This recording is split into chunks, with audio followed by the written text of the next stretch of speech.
Chapter 1436. Oh, no, dark history. It was definitely a dark history. He had thought that there would be no repercussions if he went back to 10,000 years ago. Who knew that Tyrande would be willing to be lonely for him for 10,000 years, and that the little maid he had casually accepted and given a copy of Ultimate Transformation Spell was actually Vashj. 10,000 years ago, it was a world that was barren of entertainment. He was used to all kinds of new variety shows, and when he had nothing to do, he would watch movies. He could even go to Bilibili to watch parody videos. Dumok, who had gotten used to this kind of life, was not used to it when he first came to Azeroth. But at that time, he was playing Road to Survival, where he was the main character, and did not have the time to care. Finally, he did not have to suffer so much, and Duque did not stop exporting his own goods to Azeroth, such as mechanical pinball games, werewolves, and so on. But when he returned to ancient times, he was still deep in enemy territory, and did not have the time to do these. At that time, he was constantly monitored by the Eridar twins, and he was under a lot of pressure. Also, he could not stay for long, so how could he have the mood to export entertainment?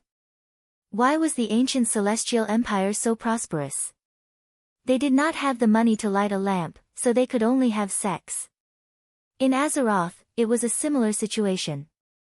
At that time, in order to prove that he was loyal to the army, he did all kinds of evil, and used all kinds of martial arts on Tyrande. What 48 hands, whatever tortoiseshell divine spell, the High Priestess.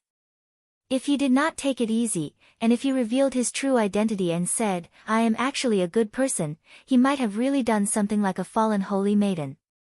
Alright, the main point was that when he was stirring up trouble, he did not hide it from Vashj. At that time, he thought, "Don't you want to spy on me?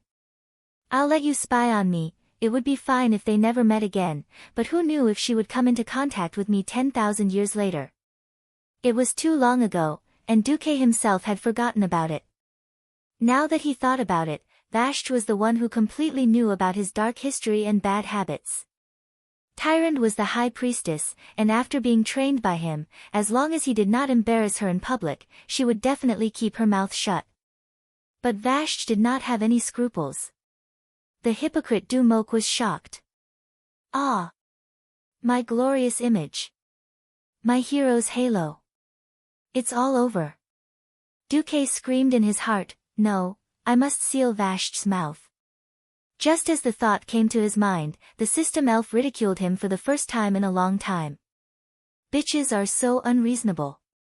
Didn't you already use the Duque divine sword to seal her mouth? That's right. What am I thinking? The flirtatious Vashj paused for a moment, her sweet voice like a cat scratching itself. "My dear master, I missed you 10,000 years ago. This time, I didn't let go and completely offered my soul. This was indeed the right decision. I am your little maid, Celia. I was, am, and will always be. As long as you don't abandon me, I will use everything I have to serve you forever." At this point, Vasky paused, her face full of fanatical worship like a martyr. "Don't worry, I will definitely protect Master's secret. All of your fantasies can be used on me." "Wait a minute." Dumuk put on a stern face and said righteously, "No. Actually, you misjudged me. At that time, I shouldered the heavy responsibility of saving the world from being destroyed by the Burning Legion. So I indulged myself and pretended to be evil. I'm not what you think I am. Is that so? The current master is very unconvincing." Vashj used the slender fingers of the night elves to tease him. "No. You're mistaken." Duque was resolute. "Really? Really?" Dumuk was unyielding. "Alright, please receive my Naga tribe's ultimate technique, Waterspout. Woo-woo, you can even withstand this. Very good, now take my six-handed tornado." The rapidly spinning jade-like hands made Vashj in her night elf form look like she really had the 6 hands of the Nagas. This, Dumuk, there would always be a few days in every month when his moral integrity would drop greatly. Other than the times when he was particularly ungentlemanly, he was always a gentleman. It was just that the opponent just happened to catch his flaw, so there was nothing he could do. All the lower limits of moral integrity were man-made. When the man-made settings were destroyed by oneself, then only the will to fight was left. At this moment, in Duque's heart, there was only that incomparably famous incantation, the magically modified version. I am the bones of the sword. One blood, and one blood. Undefeated in countless battles. Never defeated once, and never understood by others. Always standing at the peak of the harem, intoxicated in victory. Thus, moral integrity has no meaning. My body is destined to be born for one blood, sigh. Didn't they say that Elun would guide Vashti to become a demigod on the side of justice in Azeroth? Why was this fellow so demonic? She had just handed over one blood, yet she was so unrestrained. Could it be that the Nagas relied on waves to swim? Anyway, Duque almost couldn't suppress this seductress.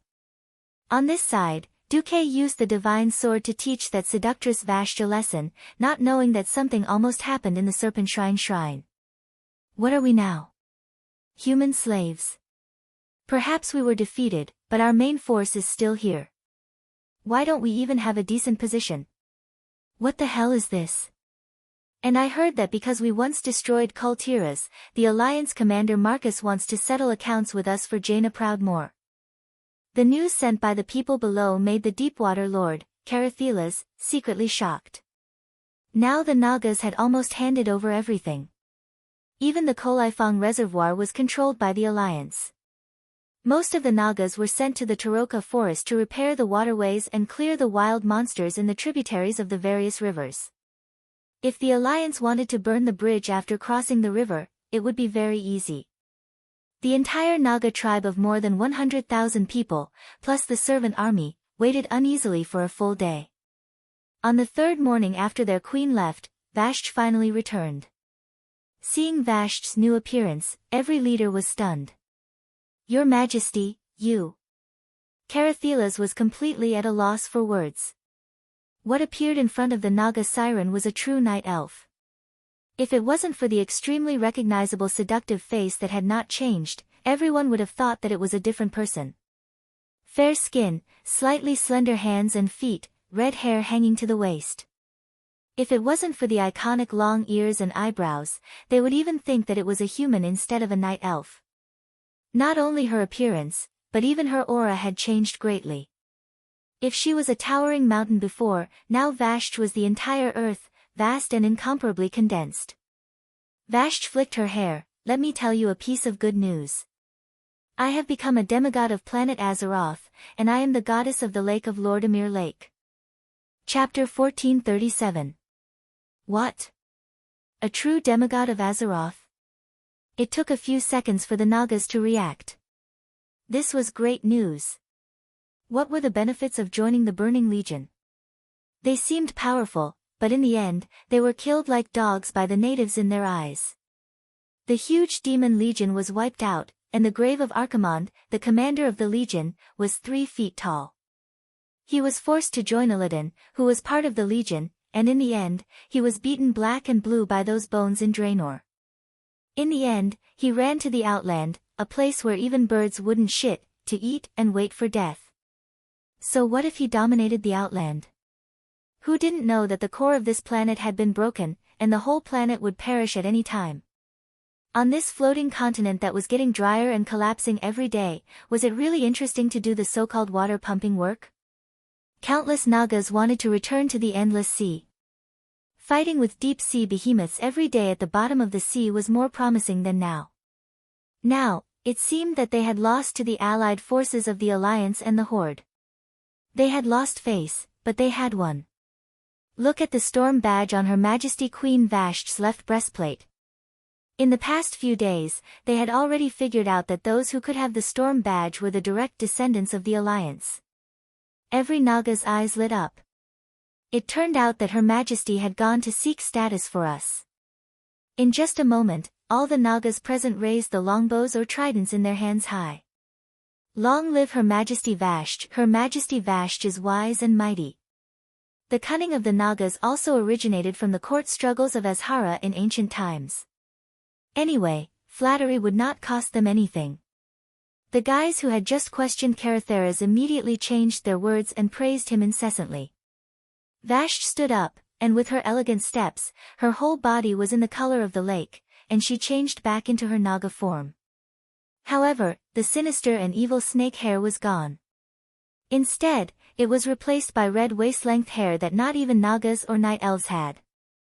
Vashti's tallest right arm swung with force, her cold, clear, and dignified voice resounding, "All right, now, as the Queen of Kolaifang, the leader of your clan, I declare that from today onwards, I will take on the role of a personal mate as the follower of the demigod of the Azeroth Weave, Duke Marcus. I will also change my name to Serenia Ubatilia.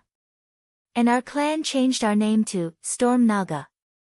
The Nagas did not feel that there was anything wrong with changing their names after voting for a new master. Anyway, after 10,000 years, the Nagas led by Queen Azhara had long since split up. The most loyal royalists were part of the group, while the rest were all looking for their own mothers. There were heretics who believed in the long-dead water elemental Lord Neptulin. There were also non-believers, as well as those who directly bypassed Azhara to lick Thun's boots and become servants of the ancient god. Everyone was happy to see themselves submit to a more powerful master. As for Vashti running off to become a maid, if this was the human ideal, it would be a slap in the face, a self-degradation or something. The Nagas were different. After 10,000 years of cruel competition in the underwater world, they had long developed the habit of respecting the strong. Not to mention being a maid, even if their queen was a slave together with them, wouldn't it still be the same? Moreover, when Vashti explained that she was baptized by Alun, and then placed under Duke's command, the Nagas looked at their queen even more highly. Back in Azeroth, it was a terrifying thing to become enemies with Zoth, but with Alun behind him, it was another matter. Moreover, being sealed off to Lake Lord Emir was also a smart move. This was equivalent to directly avoiding direct competition and confrontation with the King of the Deep Sea, Zoth. Zoth's strength was very strong in the water, but in the shallow waters of Lake Lord Emir, his strength would definitely be greatly reduced. On the other hand, Duke had also solved a potential problem. One had to know that when they ambushed Deathwing Nesario in Lordaeron City, Zoth directly attacked from Lake Lord Emir, and almost let Nesario escape. In the past, there was no other way without the conditions, but now that there was Vashti, Duke would never let such a ticking time bomb appear in his territory again. For Vashti, whose strength was only a demigod, a vast inland lake was definitely just right for cultivating her divine power. Not only could she nourish herself, but she could also expand the space. Vashti had personally explored that there was a waterway in the depths of Lake Lord Emir that could lead to the Endless Sea. After the announcement, the Deepwater Lord Karathelas had one last question, "Your Majesty, why did you change your name to Serenia?" Vashti raised her eyebrows. Vashti was one of the culprits who destroyed Kurtira's island back then. The night before yesterday, the Kolaifang Queen Vashti, who had committed countless crimes, had already been killed by Jaina Proudmoore. So, Vashti is already dead. The new goddess of the lake, the Storm Naga's chief, Serenia Ubatilia, is the new leader who is completely loyal to Master Duke Marcus. Do you understand what I'm saying? This time, Vashti's subordinates all understood. Isn't it just deceiving humans? It's just that she changed the form without changing the dressing. Queen Vashti, on the other hand, didn't even change the dressing. Well, changing the head of a night elf was also considered a head-changing spell. Anyway, Nagas looked the same in the eyes of humans. Wouldn't it be easy to deceive humans? In fact, politics was just like that. Of course, since she was a demigod, Vashti would not let her subordinates have no benefits. The first thing that was given to the most loyal Naga was the incomplete, ultimate transformation. Even if it was a weakened version, it could only allow the Naga to maintain the form of a high elf for half an hour, which was enough to make the Naga, who had been miserable for tens of thousands of years, cry with joy. Next was a batch of epic equipment that had been eliminated from the molten core. The Naga did not have any blacksmiths, and their metallurgy skills were a mess. With this batch of weapons, it could be considered a complete change. In addition, there were also some magic inheritances. After stabilizing the Storm Naga clan, Vashti hurried back to Karazhan. Just as she returned to the top of the tower, she saw Jaina walking out. "Good day, Madam Proudmoore." Vashti, dressed in a white lace-made uniform, obediently moved to the side of the road and gently bent her knees in a ladylike greeting. "Madam." This form of address made Jaina's heart sweet. She immediately came to her senses and stared at Vashti for a full 3 seconds before finally nodding her head. She only said a few harsh words, "I don't care how many masters you've relied on. If you dare to betray Duke, even if you're a god, I'll definitely kill you again. Madam is too serious. Ever since Master Marcus gave me my name, Serenja Ubatilia, have never changed my loyalty." Vashti's words had a double meaning. Jaina stared at her again, and finally sighed softly, "Serve Duque well." "I will." Chapter 1438. Watching Jaina leave in her signature midriff-bearing mage robe, Vashti, who was bowing, secretly smiled. "Of course, I will take good care of Master." This time, she had completely seen through it. Perhaps this was fate. This epic struggle around all the creatures of Azeroth and the Burning Legion did not belong to a single person, nor did it belong to a single sage. But for a tiny individual like her, if she wanted to struggle and survive, she had to find the most reliable support. Fate had given her a chance, and after missing it, she had endured 10,000 years of hardship. This time, she would not let go of the opportunity no matter what, and as a result, she had this feeling of breaking free from the cage and fate, and flying freely in the vast sea and sky. The true demigod of Azeroth, was it not 10,000 times better than the Grass King who had collapsed the Outland? What was the use of following Illidan? Don't look at how he was a king in the Outland, and it seemed like he was very powerful, but in front of Duque, he was a complete failure. His beloved Tyrande was already in Duque's arms, and his head was filled with endless grasslands. He was addicted to dark energy, but he could not beat Arthas. On the other hand, Arthas was just a pitiful worm that had been beaten up by Duque time and time again. But Illidan could not even beat Arthas. Once the allies reached the Outland, the sturdy Hellfire Citadel did not last long. Hundreds of thousands of fell orcs were in chaos, and 200 to 300,000 were captured and killed. When they came to Zangarmarsh, they unreasonably filled up the swamp, and killed more than half of the Naga's precious flying snakes.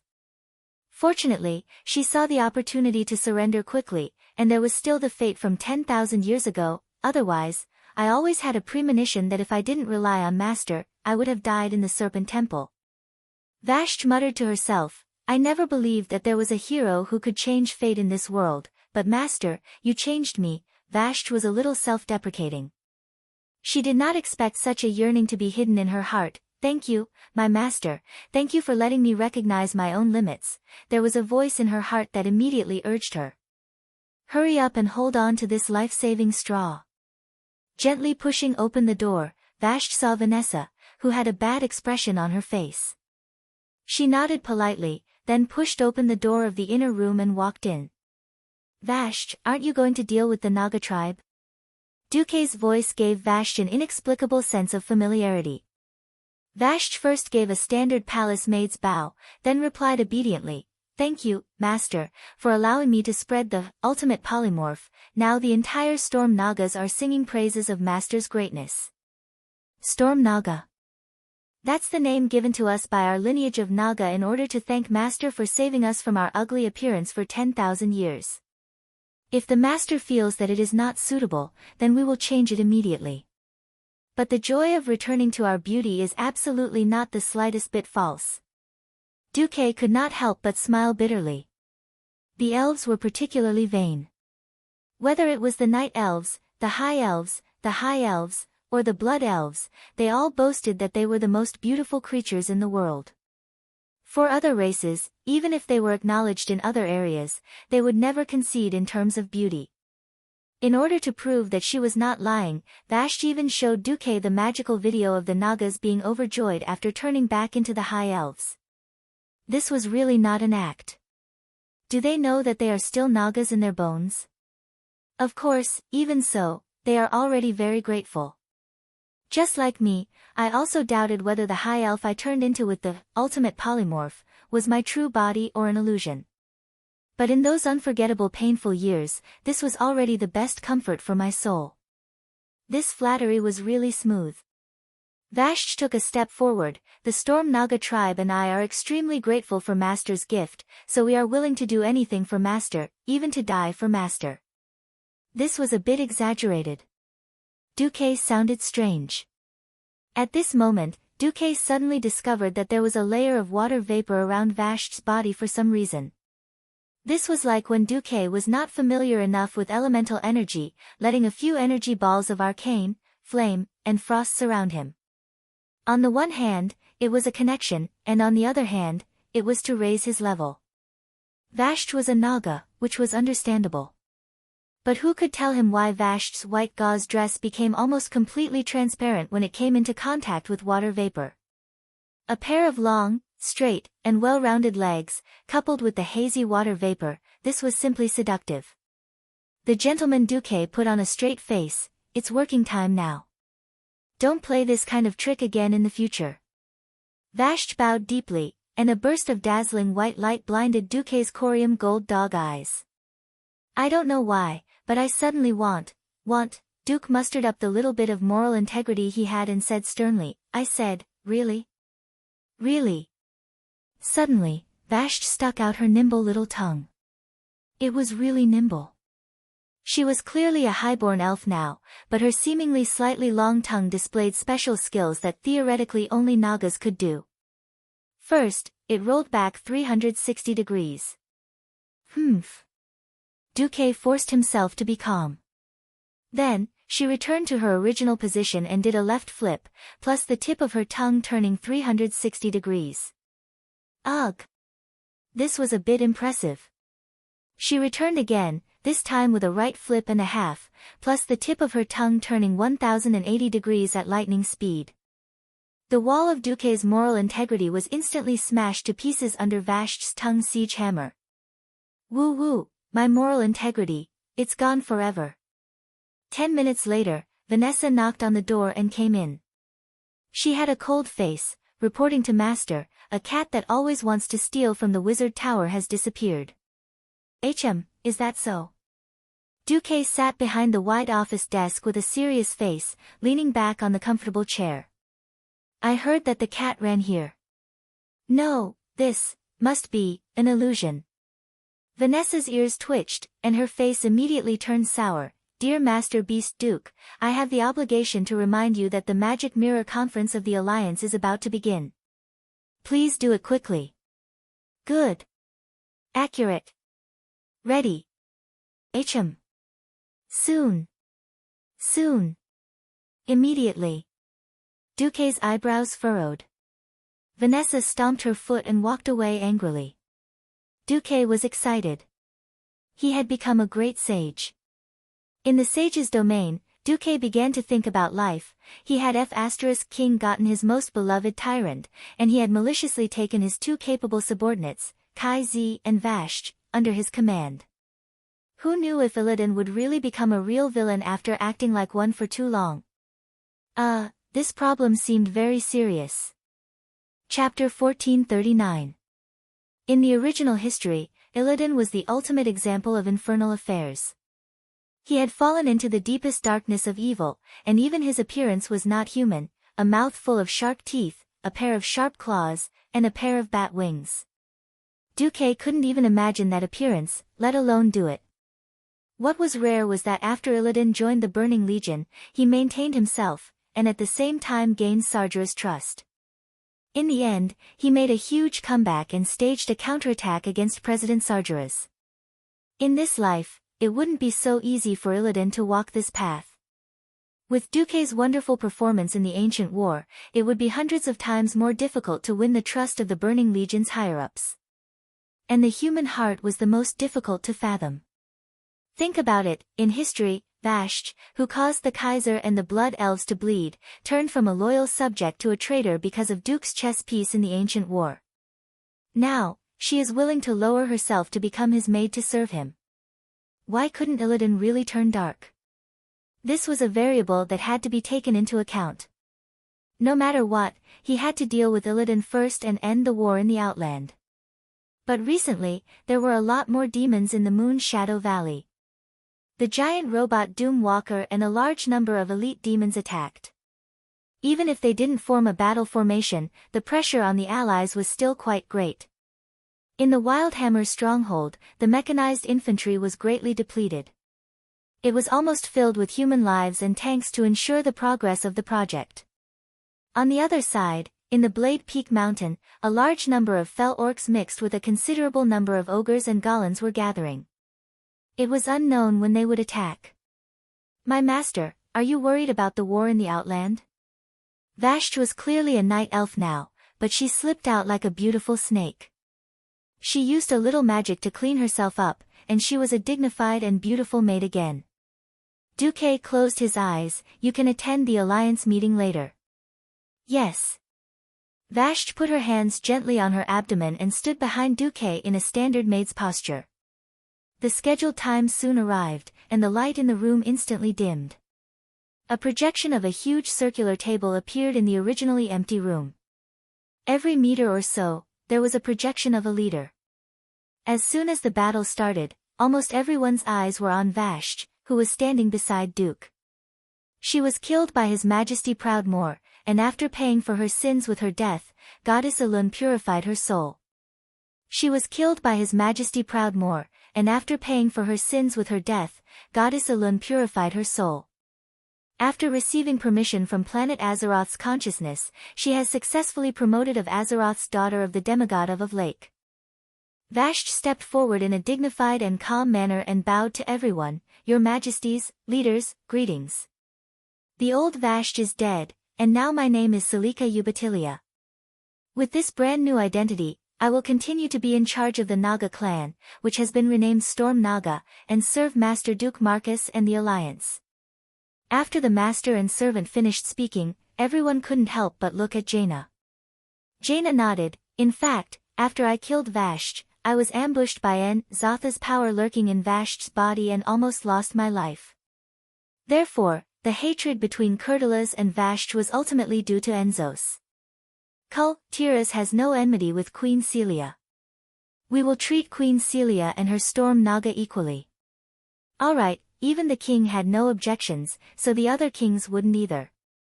At this moment, Duque said, the Storm Naga and its affiliated aquatic races will join the Alliance as an associate organization. If you wish to become a member of the Alliance in the future, it must be proposed by the leader of the Storm Naga and approved by 2/3 of the representatives of the Alliance. Now that the Alliance was so big, they couldn't just casually accept new members. After all official members have the right to vote. Previously, when the Draenei who believed in the Holy Light joined, it was easier for everyone to accept. If the Nagas became a member as soon as they surrendered, many kingdoms would probably be secretly unhappy. Now that Duque had classified the Nagas and the Kiraji insect people as an associate organization like the Silver Dawn, everyone felt much better. Agreed. Agreed. After settling the big issue of principle, the leaders changed the topic back to the war in the Outland.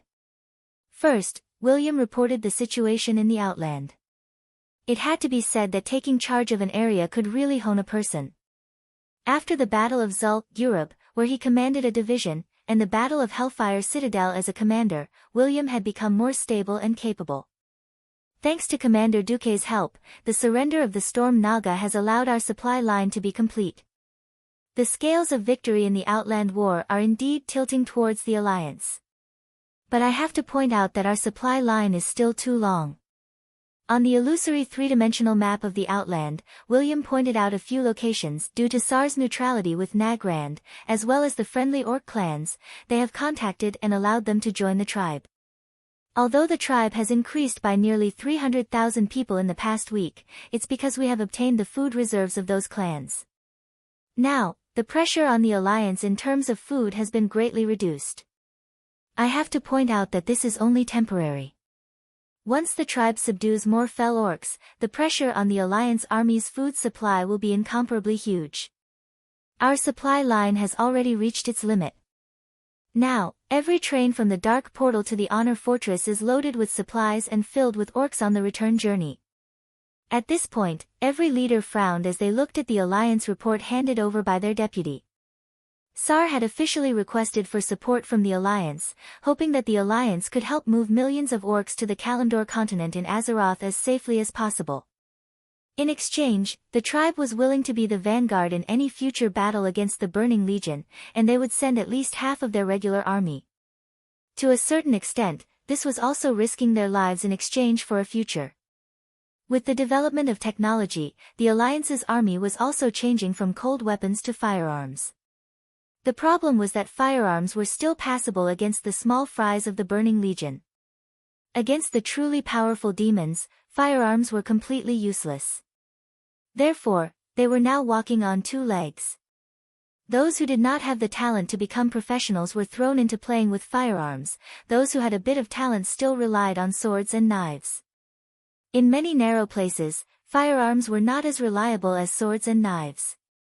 If they attacked the Dark Temple, the compensation for the casualties would obviously be astronomical. It couldn't be better that the tribe was willing to send their soldiers as cannon fodder. But this price, isn't it just food? Just give it to the tribe. Don't forget, apart from the Burning Legion, we still have the Calamity Army. Queen Kalia was the first to make the decision. Chapter 1440. As soon as Kalia said that, all the leaders gasped. No one would forget Arthas. Even though Arthas only played a negative role in Duque's heroic return, the destruction he caused in Lordaeron had yet to be fully recovered. Lordaeron, Silvery Moon, Dalagen, Torrential Fortress. So many capitals had been destroyed or fallen one after another. Even today, 9 years later, not every capital city had been rebuilt. At the very least, the Bitter Storm Guardians were still seeking funding from the Alliance to rebuild Torrential Fortress. The pain that the Scourge army had left on the Alliance was too deep. If the countries of the Alliance could barely tolerate the Forgotten Ones, it was because the Forgotten Ones promised not to take the initiative to kill and turn the dead into immortals. The Scourge army was absolutely intolerable. Because the Lich King wanted to kill all the living beings in the world and turn the whole planet into a world of death. Arthas was definitely the public enemy of all living beings. Now that the Alliance was forced to fight everywhere, they had no time to care about the Scourge army. Not having time to care about it didn't mean that they had forgotten it.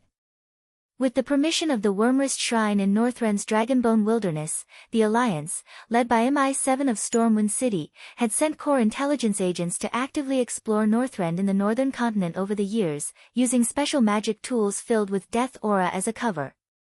Many excellent spies had been sacrificed, and even those spies had become assassins of the Scourge army in the blink of an eye, causing trouble for MI7. But the sacrifice was worth it. Apart from basically exploring every place in Northrend except Icecrown Fortress, MI7 found the second of the three Bronzebeard brothers, Muradin Bronzebeard, under the seemingly vague but actually extremely clear guidance of a certain psychic surname Du. Sure enough, just like in history, he was temporarily brain-disabled by Arthas, who had not yet completely fallen, and lost his memory. Then, he was rescued by one of the natives of Northrend, the Ice Dwarf. Then, with a shake of his body, he beat up the Ice Giant and became the publicly elected boss of the Ice Dwarves. Now that this matter had alarmed Magni Bronzebeard, the Dwarf King abandoned his own country, and led a small fleet led by the Heavenbreaker to the Whispering Coast of Lordaeron. This was because the ship that would pick up Muradin would be there soon. The veins on Magni's fists were bulging, and his exact words were, "Amnesia? It doesn't matter, I will give an iron fist of love to that rascal who can even forget his own brother. I guarantee he'll remember everything." Originally, Magni wanted to fly directly to Noscent, but the problems with the flying battleship forced him to give up on that plan. The Iron Furnace Castle itself was in a world of ice and snow. The dwarves' products were only slightly less effective in the heat, but they also had enough anti-freezing equipment. The problem was that the device was suitable for -10 degrees Celsius, but it would fail at -40 degrees Celsius. This was not a problem that could be solved with antifreeze oil. If the Alliance wanted to attack Nascent's Ice Crown Fort, all their heavy equipment couldn't be used. In other words, forcefully attacking meant sacrificing human lives. It would be great if the tribe was willing to be the vanguard. It was true that the Alliance was under a lot of pressure in terms of food and economy. As long as the Horde did not start a war with the Alliance and continued to be hostile to the Cataclysm, it would be a good bet. There were 3 rich countries with the most surplus food in the Alliance: Lordaeron, who purified the Eastern Plague lands and revived the Tirisful Glades. New Alterac, who opened up the Hillsbrad Plains and took over thousands of miles of fertile land during the Second Battle of the Dark Portal. Stormwind, who owned the Western Plains, formerly the Western Wilderness, Elven Forest, and the 3 major grain-producing areas in the north of Stranglethorn Vale. Due to the principle of proximity, the food transported to the outer regions was basically provided by Stormwind. Stormwind was already having a hard time. However, Kalia took the lead to settle the food for the Horde immigrants. Due to the principle of advancing and retreating together, Elusia made the decision on the spot. With the support of the 3 major grain-producing countries, the Alliance's decision was also passed. Next question. William heaved a sigh of relief. Due to the large number of Orc immigrants crossing the border, there is still enough food in the outer regions for a short period of time. My logistics minister told me that the food shortage in a month's time is estimated to be no less than 300,000 tons. This question made the leaders of the Alliance frown. The Dark Portal couldn't be opened for a long time. This was because teleportation meant a huge loss of energy. Where did the energy come from? After the Cursed Land became a barren wasteland, the energy to open the teleportation portal basically came from the outer regions. The Dark Portal absorbed the surrounding energy to maintain itself. This formed a paradox: if they wanted to increase their supplies, they needed more energy. Absorbing more energy might cause Draenor's collapse to accelerate. If they were not careful, they would lose everything, and everyone in the outer regions would die together. Moreover, before the Orcs were completely evacuated, the Horde would not allow the Alliance to destroy Draenor. Otherwise, they would not hesitate to start a war. At this moment, Vashj, who was beside Duque, raised her hand gently and requested to speak. Va. Seleka, go ahead. Duque called out Vashj's name. The Storm Nagas can supply a portion of the food from the outer regions. Because there is no pollution in the Serpent Lake, the polluted water has already been drained to the swamp further west through the pipes. If we were to release the harvesting. Vashj glanced at Tyrande and changed her words. If we can ensure a sustainable supply, the Storm Nagas can provide 200,000 tons of unpolluted fish to the surrounding 4 regions every month. What about further? William asked. The fish will rot. Duque pondered for a moment. Under the premise that we don't fish out all the fry, what is the maximum output of Zangermarsh per month? 500,000 tons. Vashj's answer made the big shots of the Alliance gasp in surprise. Duque decided, 400,000 tons per month. Half of it will be supplied in the form of fresh fish, and the other half will be supplied by the Alliance to be salted into salted fish for the Horde's immigrants to eat. No one would have thought that the Storm Nagas could actually solve the biggest food problem by relying on them. From the looks of it now, the Naga tribe had turned from the biggest obstacle to the biggest help. The Alliance had really profited. Wow, Duque, I really envy you. Let's see when the Wildhammer dwarves will also take in a vassal race to play with. Kudrin Wildhammer laughed. You can take in the harpies. Duque's words killed Kudrin. Kudrin's face turned green as he thought of the harpies who would gang up on him because of the language barrier. Alright, let's stop joking. William, do you have any more questions? One last question. It is impossible for our forces to fight at full strength on both fronts. If possible, I hope to cooperate with the Horde to solve the Blade Peak and Netherstorm regions first. William pointed to the northern part of the outer regions map. Chapter 1441. Firstly, there are fell orcs attacking from behind. Even if the storm Nagas help us block the attack from the Blade Peak Mountain, we still can't rescue the Draenei and Kale, that's, blood elves who are trapped in the storm fortress. Secondly, we know too little about the Moon Shadow Valley. If we launch an all-out attack, the Burning Legion might ambush us from behind. Also, the Moon Shadow Valley is too vast. We need 1 or 2 large fortresses as a base. Actually, William was more worried about something else. The Alliance now had flying battleships and could play with heavenly justice. But the Burning Legion had space battleships and could also play with demons from the sky. The troops that tried to attack the Moon Shadow Valley were destroyed by the hellfire that fell from the sky several times. Draenor did not have a planetary protection array, and this so-called atmosphere was not fortified. The current technology was not reliable at all in terms of air defense. Only the magic tower was more effective. This meant that the attack on the Darkness Shrine would not be done in one go. It had to be pushed forward slowly. In a situation where there were worries and there was no forward base, it would be easy to get into trouble if they rashly sent in all their troops. However, it was not easy to repair the forward base while resisting the attack of the demons in the Moon Shadow Valley. Hence, William pushed the responsibility to him. They could either give him more troops or help him resist the enemies in the Moon Shadow Valley. It would be best if the forward base could be repaired before the army returned. No leader raised any opinions on the spot. Everyone looked at Duque. This time, Duque was a little ungrateful. He said that he would let William be the commander of the expeditionary army. In the end, when they finally conquered the Hellfire Fortress, Duque got his substitute to do the work secretly and took over Vashj. Of course, William also knew that it would be difficult for him to monopolize power in the Outland. Firstly, he did not have the status and qualifications to control Thrall. He had no choice but to kick the ball back to Duque. Duque thought for a moment and made a decision. My substitute, Mark Dooku, will be in charge of building the Wildhammer Fortress as a forward base. During this period, Kudrin, Bulang, Lillis, Vashj, and their subordinates will be under Mark Dooku. Yes, Sir Willan, please send an elite troop to assist us. Understood. Understood. Yes, Master. No problem. All the leaders agreed. Duque turned to face William's projection. I'll give you 3 months at most. In at most 3 months, I hope to see your main force return with the Draenei and Kale, that's division. Leave it to me. William patted his chest.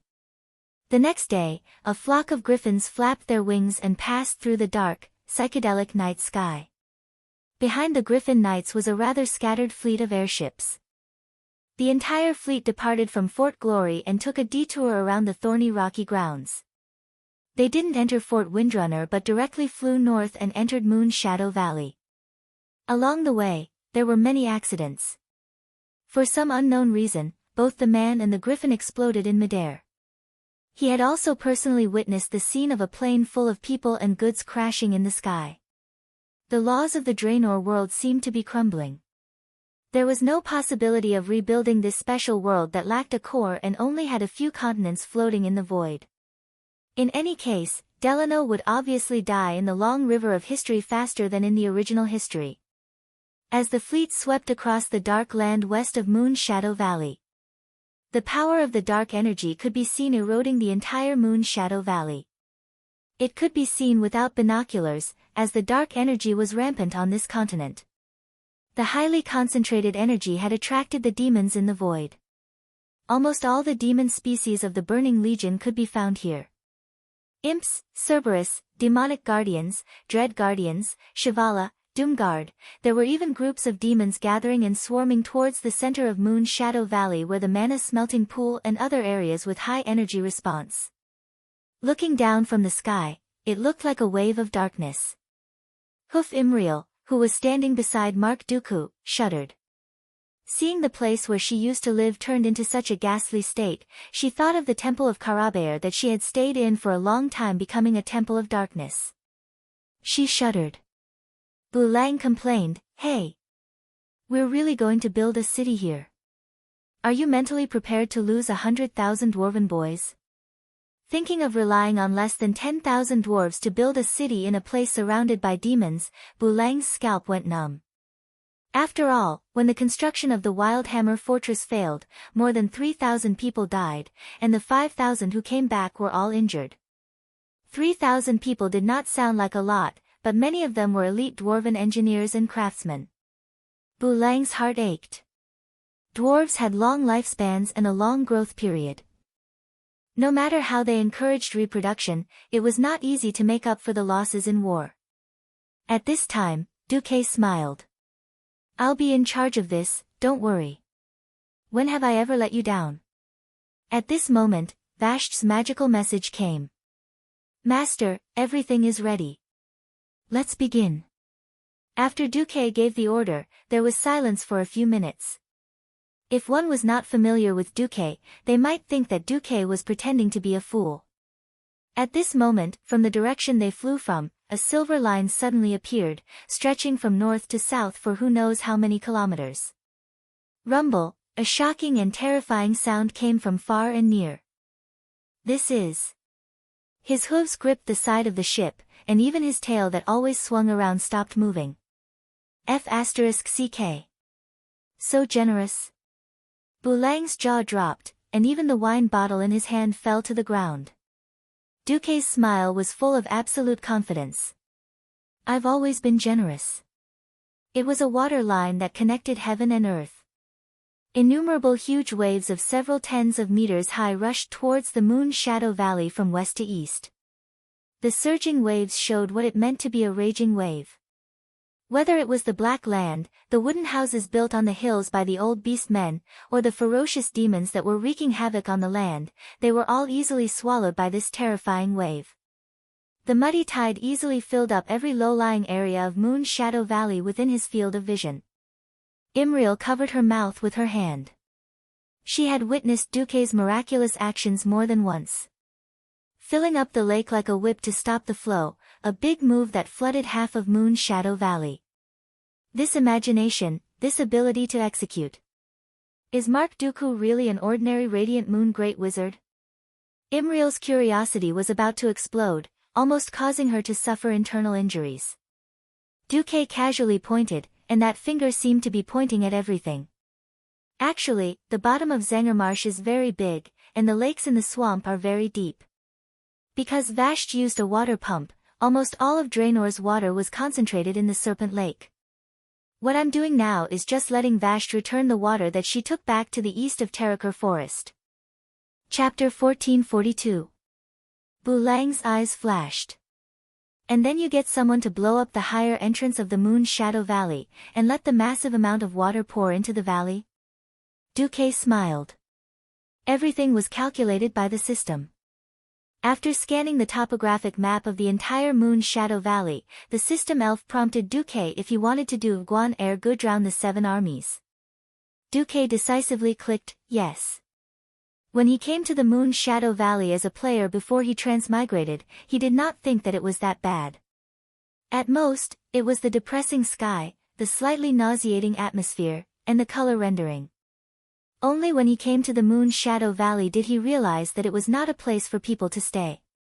On the black land eroded by the dark energy, there was a dry and stinky wind everywhere, and the air was filled with a nauseating smell. There was no clean water to be found. After flying on the Griffin for a whole day, all he saw was a neon green dark energy lake. That bright green color easily made people think of something like nuclear cola, radiation sickness, and the like. Duque strongly suspected that staying in this place for 3 months, any normal person would become demonic, and become neither human nor ghost. The dwarves who tried to build the Wildhammer fortress had to dig deep wells to extract the muddy water, filter it, and then pour large bottles of Shotrath holy water to neutralize it before they dared to drink it. Building a castle, even if it was mechanized, was heavy physical labor. Water was essential, or else people would die. Since he had to clean up the scattered demons, Duque might as well flood the entire western half of the Moon Shadow Valley. Looking down from the airship, this sea-like scenery could not be said to be boundless, but it had an even more shocking effect. The airship fleet was less than 20 kilometers into the Moon's Shadow Valley, and geographically, they had just come in through the narrowest funnel-shaped entrance on the ground. If the waterline came from the west, they could barely see the end of the waterline, but as the Moon's Shadow Valley's basin-like structure moved from west to east, the area of flat land became larger and larger. After the waves pushed over, it formed a long arc, so long that the end could not be seen. Only at the north and south sides of it, the end could barely be seen. Because the sky above the Moon's Shadow Valley was shrouded in a large amount of demonic fog, the lighting was quite poor. Even with binoculars, one could only see the undulating shadows. Even though he knew that it was the mountain range that surrounded the entire Moon's Shadow Valley, he still felt as if it was the border between the sea and the void, as if it was merely the dark oil paint of a painter's brush. Under the outline of the long mountain ranges in the north and south, there was a lake that was muddy and a bit green. It couldn't be said to be boundless, but the feeling of washing away all the rubbish was quite satisfying. The flying fleet continued to advance. After more than an hour, they arrived at the location of the abandoned Wildhammer stronghold. It was a typical hill. Although it was not too high, it was still more than 100 meters above the valley floor. The corpses that they didn't manage to retrieve in time had already been devoured by wild beasts until only a few bones were left. The remnants of the abandoned city walls still had the incomparably tyrannical claw marks of the evil demons. But now, everything was different. Hellfire, aren't you very powerful? Burn everything, burn, burn. Do you have the ability to evaporate this sea-like lake? Hell dog, aren't you very fast? Do you have the ability to accelerate from 0 to 100 kilometers per hour in water for me to see? Although the old site of the Wildhammer stronghold in the southern mountain range now looked like a lone island in the middle of the ocean, the Burning Legion, who were only good at land and air battles, had no way of passing through this vast lake. Coming down from the flying battleship, Mark Dooku and his men stood at the edge of this peninsula, their expressions extremely relaxed. Bulang called out to his men, "Little bastards, hurry up and get to work. I want to see a beginner-level beach-blocking position with anti-air firepower within half an hour." Kudron Wildhammer got down from his Griffin King Scarlet. They had been flying for 3 hours since they left Fort Windrunner. Even the Griffin King was a little tired, let alone the other griffins. "Yo, Duque, can't you get your Storm Naga to control this area of water? Then we only need to guard against the enemies coming from the sky." Duque shook his head and pointed to the fluorescent green surface of the water. "You swim in it every day. If there's no holy light to help you expel the evil energy in your body, let's see if you'll turn into a demon." If not for the large amount of evil energy in the water, Duque would really have mobilized the Naga to defend. After all, the demons of the Burning Legion were almost all-terrain creatures. Many demons could breathe better, and even if they could not, they could make do. Duque had seen the records. In the past 25,000 years, the Burning Legion could even conquer and destroy the gaseous creatures of the gaseous planets, let alone a small water attack. This was just an obstacle, not an insurmountable moat. Of course, the small-scale Naga troops were still prepared. There was a 1,000-strong elite Naga team on the transport ship. If the pressure on the front line was too great, Duque would invest in this team of Nagas. At most, he would use the diluted holy water of Shotrath City to bathe the Nagas. However, for 3 days in a row, there was no danger. There were indeed demons emerging from the water like the Loch Ness Monster, but there were not many who actually attacked the fortress in the building. More of them were the instincts of the low-level demons driving the scattered demons to break into the fortress defense circle. They came at irregular intervals. Sometimes it was just 1 or 2 hellhounds coming to deliver food, and sometimes it was a whole team of demon guards. This was a pain in the ass for the defenders. They could only deploy as many troops as possible, divided into 4 teams, and rotated every 2 hours. Each time, there would be no less than 3,000 troops stationed on the shore. After 3 days, even if they ran to stand for 2 hours every 6 hours, the morale of the troops was clearly low. After all, no one knew how many demons would follow after the first one emerged from the water. Sending out Naga scouts was not a good move. There was a lot of green evil energy in the water, and the water was murky. The range of detection was quite limited, and there were Nagas who were killed and could not come back. Well, this is forcing me to use my ultimate move. Duque sighed. On the morning of the fourth day, on the makeshift dock, everyone saw a strange new machine that extended part of its parts into the water. Duque stood in front of the machine and proudly announced to a group of dwarves, gnome craftsmen, and scientists, "Hello everyone, welcome to the latest masterpiece of Marcus Future Technology Company, Limited, the underwater sonar system." Sonar is an electronic device that uses the transmission characteristics of sound waves underwater, and through electroacoustic conversion and information processing, it completes underwater detection and communication tasks. Our new passive product belongs to the category of acoustic positioning. By monitoring the noise in the water, we can roughly determine how many enemies are coming and what their size is. Chapter 1443. Passive sonar. Passive sonar technology refers to the sonar passively receiving the radiation noise produced by underwater targets such as ships and signals emitted by underwater acoustic equipment to determine the position and distance of the target. It evolved from a simple hydrophone. It listened to the noise emitted by the target and determined the position and some characteristics of the target.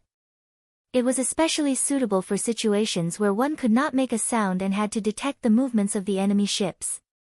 Duque definitely wanted to make an active sonar, but the problem was that even if he kept instilling advanced technology into the scientists of Steel Stove Fort and Storm City, with the industrial level of this era, it was impossible to make it. For example, the sealing technology of this era was not up to standard at all. The ship's steel plates made of willow nails and welded together were still passable on the water, but when the pressure was higher underwater, it would be like a fountain everywhere. That experiment almost cost 2 senior scientists and a bunch of engineers. They could only settle for the next best thing, which was to make a coastal sonar. Of course, in order to locate the target more clearly, he had people set up a sound transmission device 500 meters away from the water's edge and not too deep. Duque controlled Mark Dooku. With a pretentious smile on his face, he twisted the button of the sonar device. From the loudspeaker, everyone could hear a very rhythmic beep, beep, beep sound. Duque continued to explain, "This is the sound we actively emit. We only need to listen for any clutter in the echo, and we can roughly determine the enemy's position and number." Before Duque could finish, a loud sound suddenly came from the loudspeaker. Thump thump thump, thump thump. Duque was stunned when he heard this. A bunch of extremely imaginative dwarves suddenly began to make all sorts of comments. "This sound, it sounds so real. It feels like there's something beating in this thing." Bu Lang was the first to speak. "Yeah. Could it be the footsteps of demons walking underwater?" Comrade Kudrin's imagination ran wild. "Yeah, most demons can't swim. They do walk underwater. But this sound is a little too sharp and clear. Shouldn't the sound underwater be a little more vague?" Bu Lang retorted. Only Duque's face turned green. As a veteran who has watched classic submarine war movies such as U-571, he certainly knew that this had nothing to do with sonar. With just a scan, the system found out what was inside the heavily guarded sonar system that he treated like a treasure. It was actually a bunch of little iguanas. Many of the Alliance's soldiers on the Draenor continent must have seen many of these annoying fairies. Although these palm-sized iguanas didn't have powerful attacks and didn't have strong bodies, and they looked easy to bully, they always moved in groups. It reminded you of a nostalgic species on the Azeroth continent. That's right, murlocs. Woo woo woo woo woo woo woo. However, these fairies were not as annoying as the murlocs. The first time they saw the iguana, they thought it was a little scary. They had the heads of frogs, sharp teeth, small eyes, rough claws with 4 fingers, and a wretched figure. However, after seeing them many times on the Draenor continent and slowly getting used to it, you would realize that they were a little cute. It would be weird. Duque was furious. The sonar was his treasure. When he was not sure that Vashj was Silegia, the sonar was his ultimate weapon against the Nagas. Who dares to put a group of little iguana people in my latest invention? There was only one answer, Duque's roar resounded through the entire shore. The hoof, who was standing not far away, heard Duque's roar. How could she not know that she had been exposed? Her whole body stiffened for a full second as if she had been electrocuted. Then, she shrank her head and actually wanted to sneak into the crowd and run away. The problem was that her mind was in a mess. She did not realize that she was surrounded by dwarves. She was more than a head taller than the dwarves. This stupid attempt to cover up made Duque even angrier. He immediately flashed over. "Ah!" Imriel screamed, turned around, and galloped away. "Run! Why are you still running?" Duque was quick and grabbed the hoof's tail that was seriously lagging behind.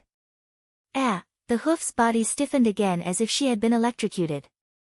Duque grabbed the hoof's waist and directly lifted her like a sack of rice. "Someone, disassemble the sonar system. First, get rid of the little iguana people inside. I will first teach this idiot a lesson." The hoof screamed. The holy light education of a Karabo apprentice made her not dare to lie. No, I know I was wrong. I saw that your big iron box was empty and thought it was useless. It just so happened that Han Lin had pissed me off last time, so I wanted to give him some little iguana people. I really did not want to destroy your important new equipment. Who knew that Duke would get even angrier? Your F***King prank destroyed the latest invention of Marcus Future Technology Company, Limited. Begging for mercy is useless. This time, I must teach you an unforgettable lesson. Duque strode forward with the hoof on his shoulder and rushed into an empty storeroom by the shore. He sat down directly and pressed his knee against the hoof's lower abdomen. He grabbed her tail and fiercely spanked her butt. No.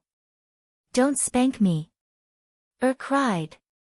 She really cried. She had never been spanked in her entire life. Beside the storeroom, everyone was speechless. What was up with this combination? Even the Drenii garrison officer did not know what to say. They had also seen the advanced technology of the Alliance. To the Drenii universe, the technology of the Alliance was very basic. The problem was that the Drenii's own technology had been lost in the 25,000 years of escape.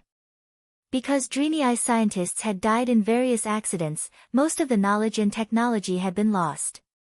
Many of the machines did not even know how to use, so their most reliable weapons were war hammers and holy light.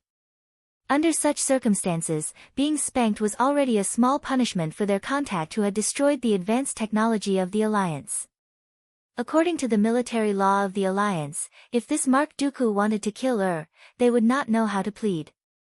5 minutes later, Duque came out angrily, followed by a hoof who was covering her red and swollen butt. "Humph. Do you still dare to mess around?" Duque asked angrily. Sob. The hoof was crying. "I'm asking you a question." Sob.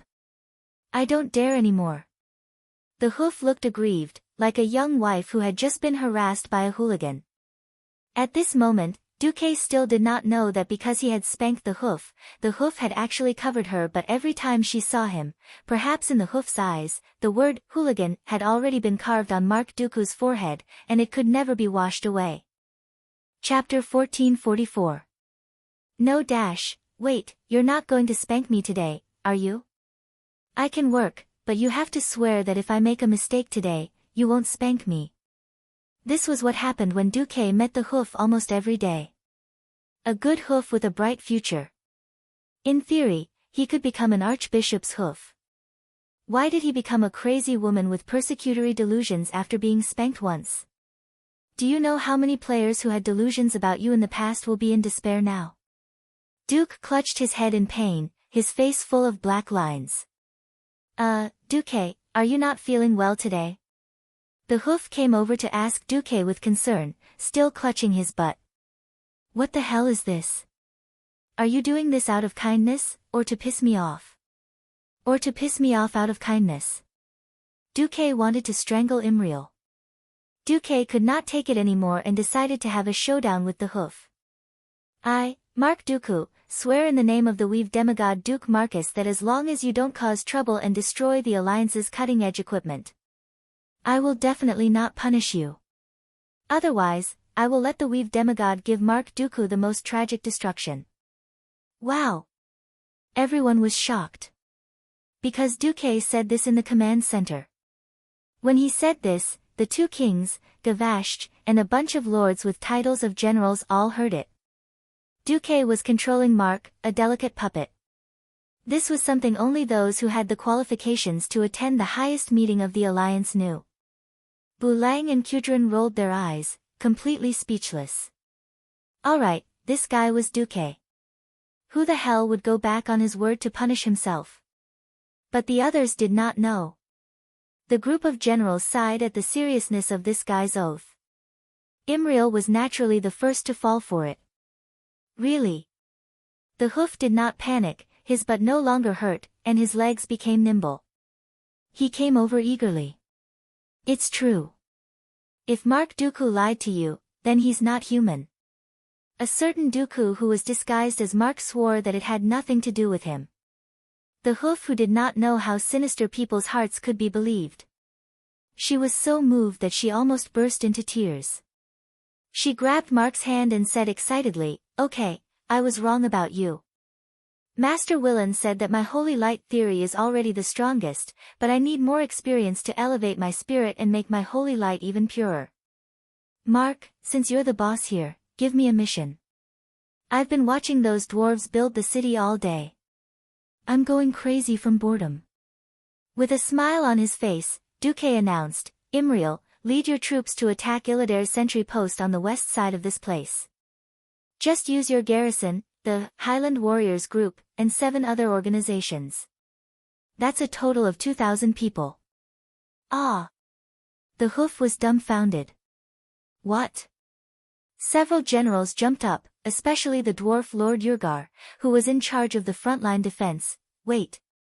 Envoy, I object.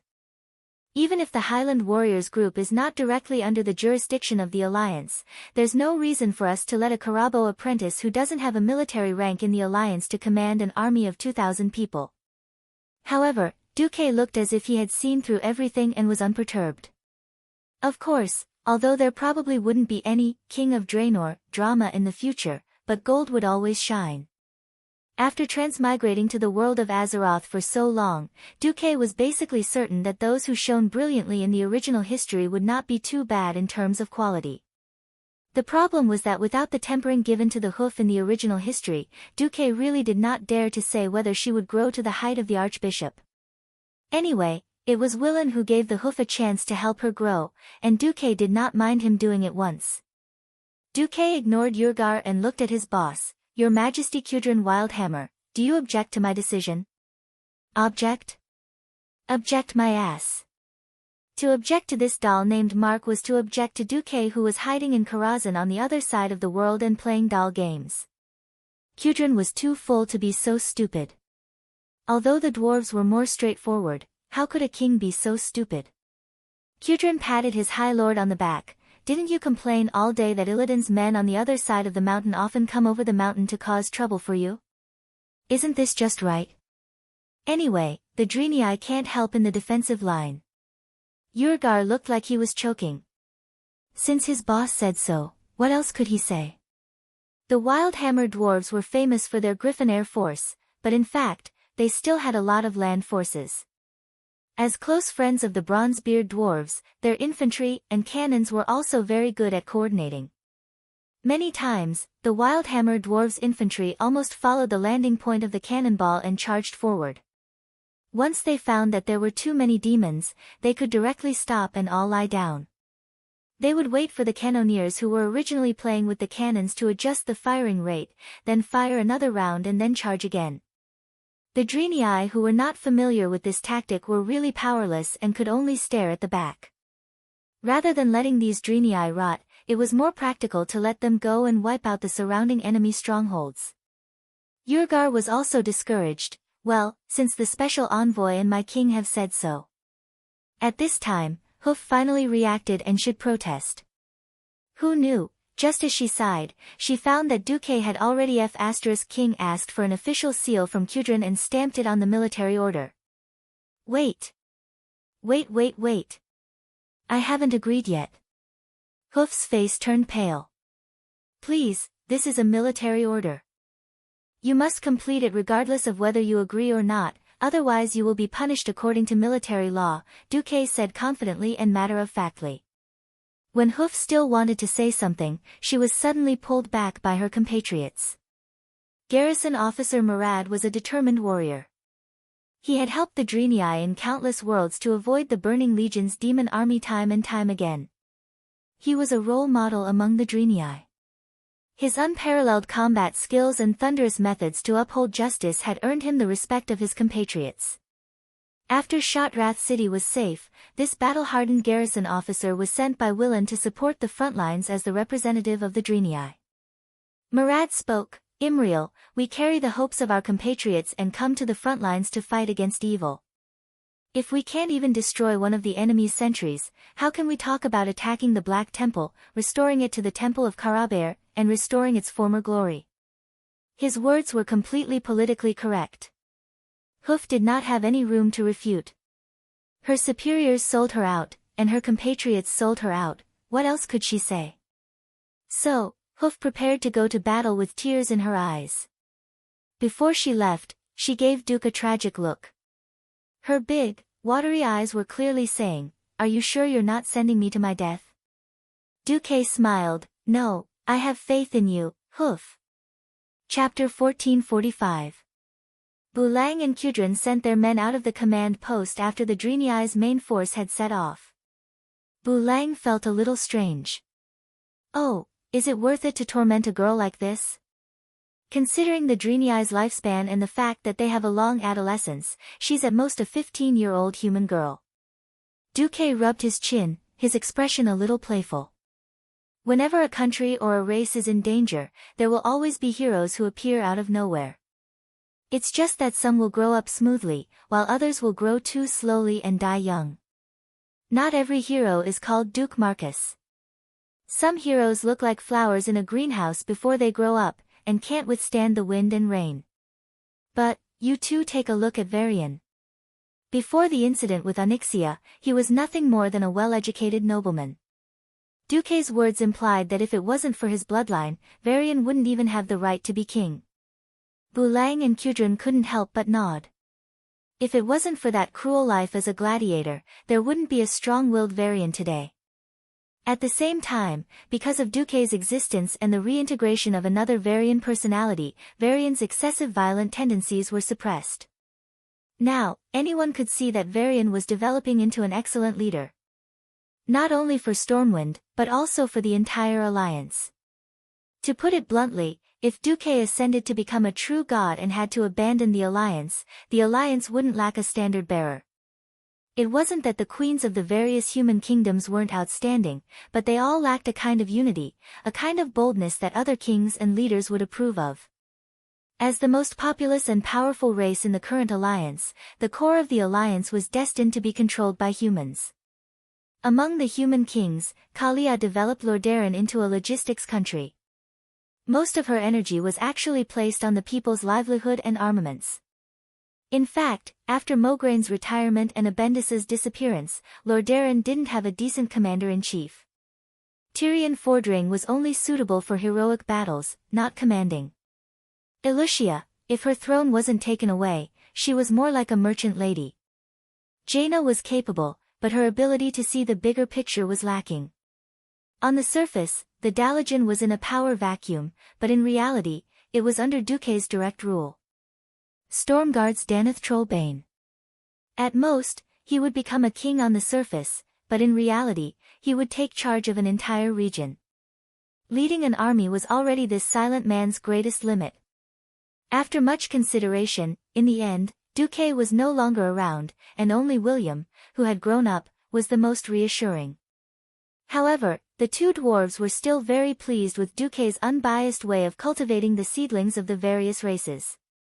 Bulang said, speaking of which, are you really that confident in letting that little hussy go? Duque rolled his eyes. Even Mark Dooku can stand in front of you. What are you worried about? The two dwarf kings immediately understood. Since Mark Dooku was here, it proved that this was the area covered by the magic net. As long as there was a strong enough magic net node, Dooku could send over demigod-level powerhouses at any time, just like in the Serpent Shrine Cavern. The Wildhammer Fortress was the core stronghold for attacking the Shrine of Darkness, so the magic net here was of course of the highest level. The Illidari sentry post next door was just a small hill away. It had to be said that Dooku had put in a lot of effort to groom Imriel. But, the hussy herself didn't know. 5 kilometers away from the Wildhammer Fortress, the sky suddenly darkened.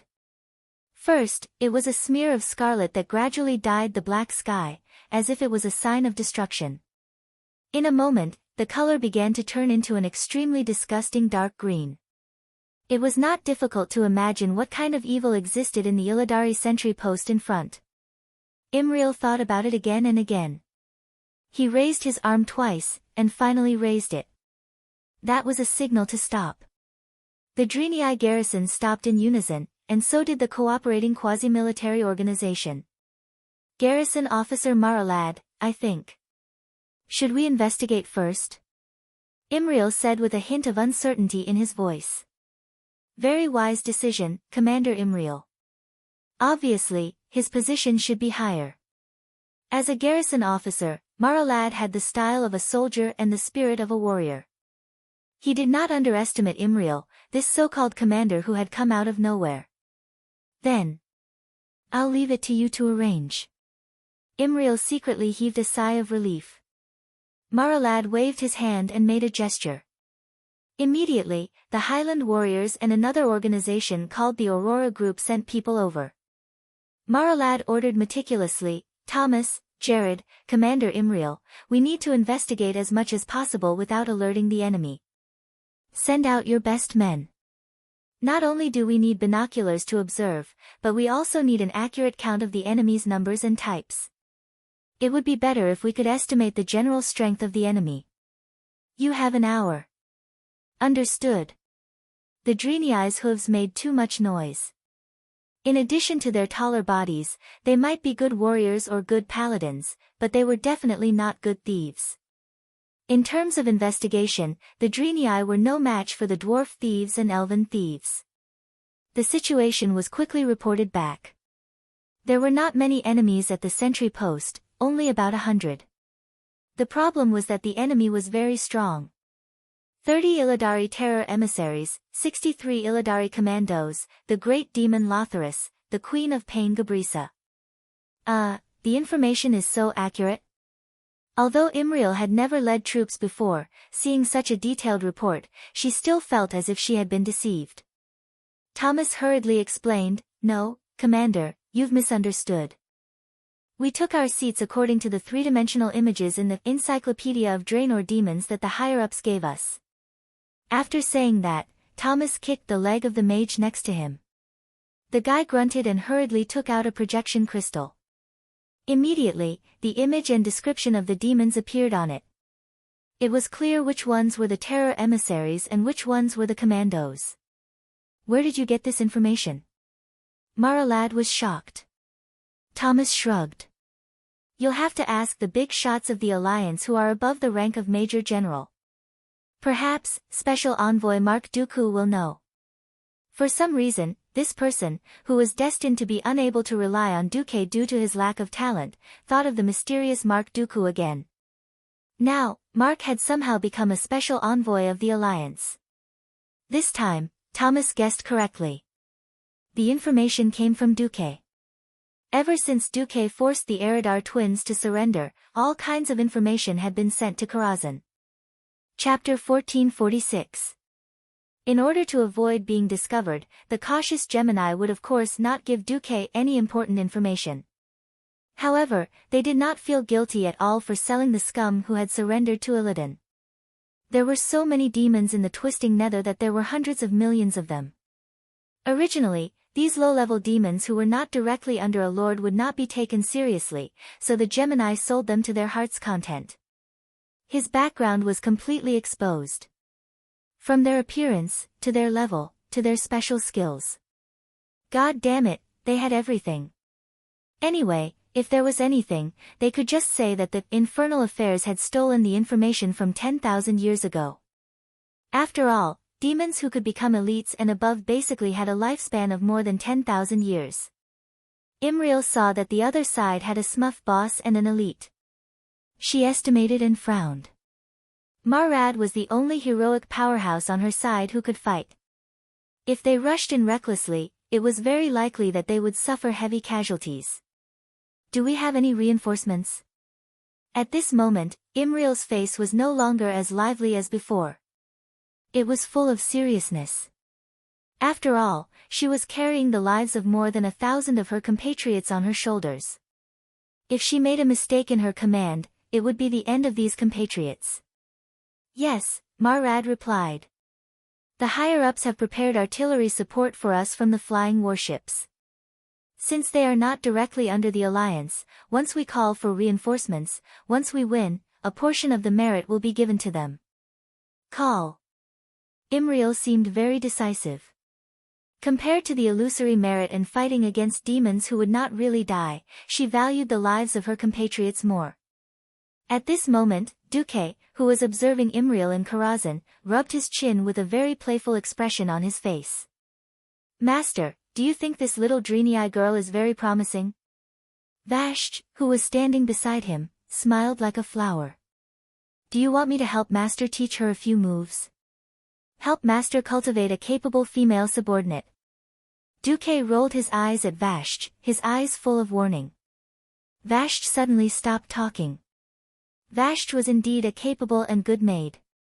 The problem was that this girl was born in the most corrupt High Elven palace, and had been in the deep sea for almost 10,000 years. Many things would become complicated because of her habitual thinking.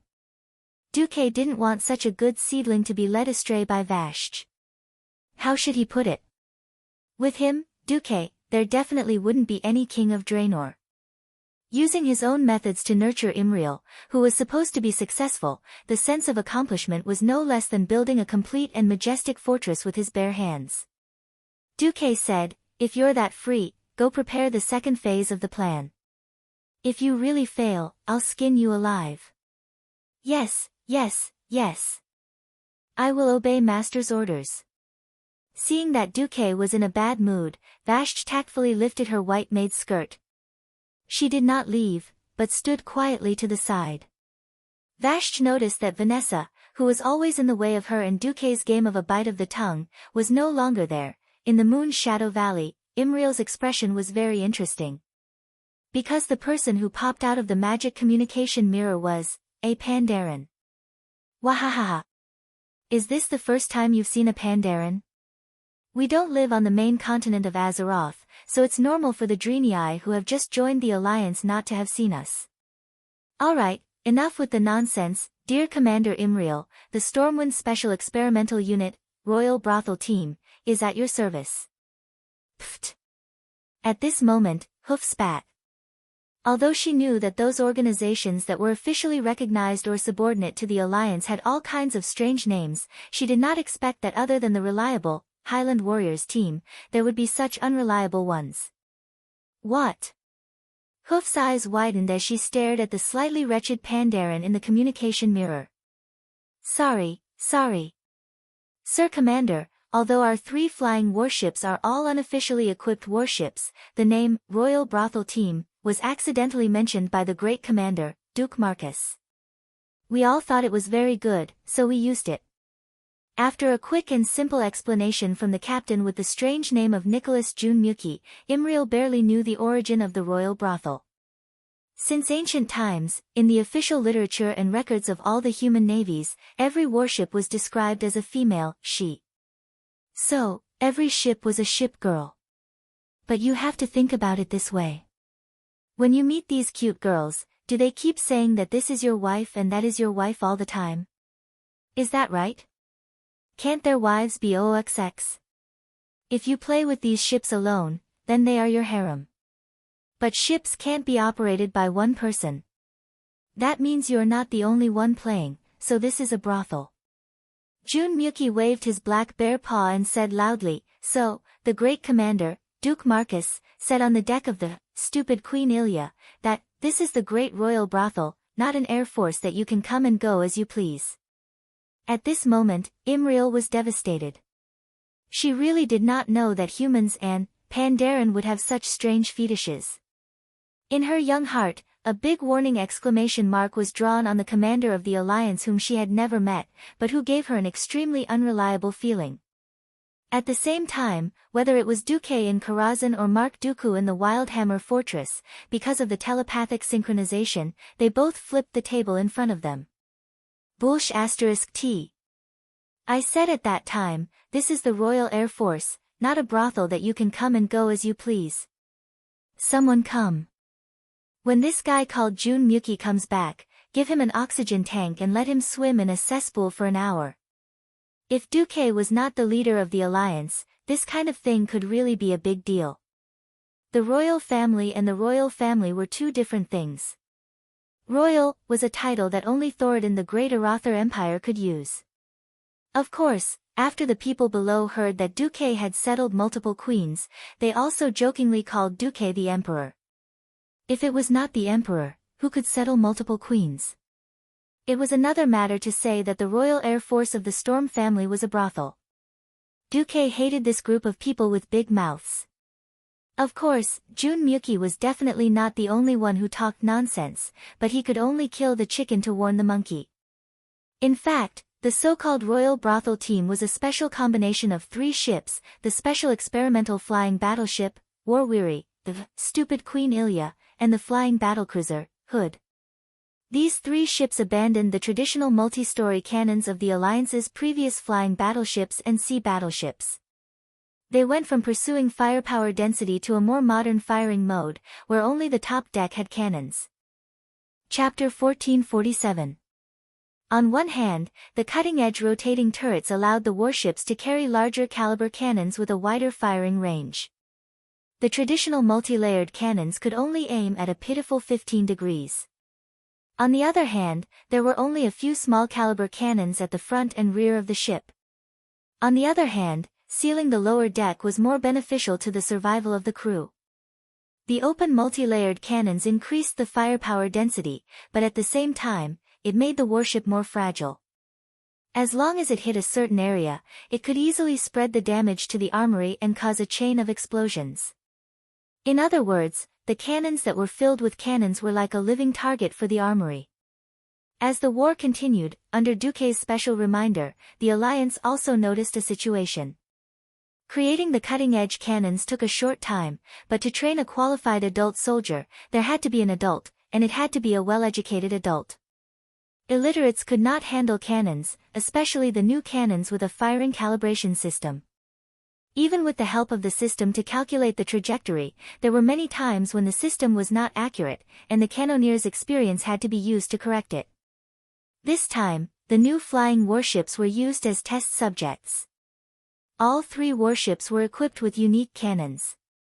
War-Weary's sharpshooter system had the Alliance's cutting-edge tactical auxiliary aiming system, which was inclined towards long-range precision attacks. Hood's Glory system was inclined towards continuous firepower and wide-area damage. The specially equipped chain reloading mechanism made the cannons more automatic. And Ilya's Queen's Command system was similar to Duque's radar system before he transmigrated. She would scan the entire battlefield repeatedly and collect all kinds of information on the battlefield. She would then link it with War-Weariness and Hood's fire control system, hoping to increase the firepower, accuracy, and even the dodging rate of the warships. As for the performance of these 3 cutting-edge warships, it needed to be tested in actual combat. Bringing them to the main battlefield was something that the Alliance would only do when it was on the verge of destruction. If the conditions were right, a low-intensity battle would be a very suitable experiment. The Drenii would not use cannons to coordinate, because they had never seen it before. Obviously, Irol was an exception. As the first Drenii to follow a certain Du who went by the alias Mark, Irol could be said to have seen the world. She was well aware of the terrifying power of modern artillery. After looking at the sketch sketched out by the scout and carefully asking about the terrain of that place, Zhang Xian's eyes lit up. Imriel gave an order. Thomas, I need your best archers to take the bottles of holy water and shoot them at these points. Retreat immediately after shooting the arrows. The Illidari outpost was actually built on the ruins of Adrenii Palace. There were broken tiles everywhere in the ruins, and only a few houses had tiles to cover their heads. As a sentinel to guard the Moon's Shadow Valley, there were not many people stationed here. It was purely because there was an energy node here that Illidan had ordered the demons to set up a sentry post here.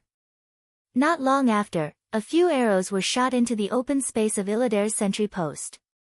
The Illidari commandos, who were actually demon guards, revealed puzzled expressions.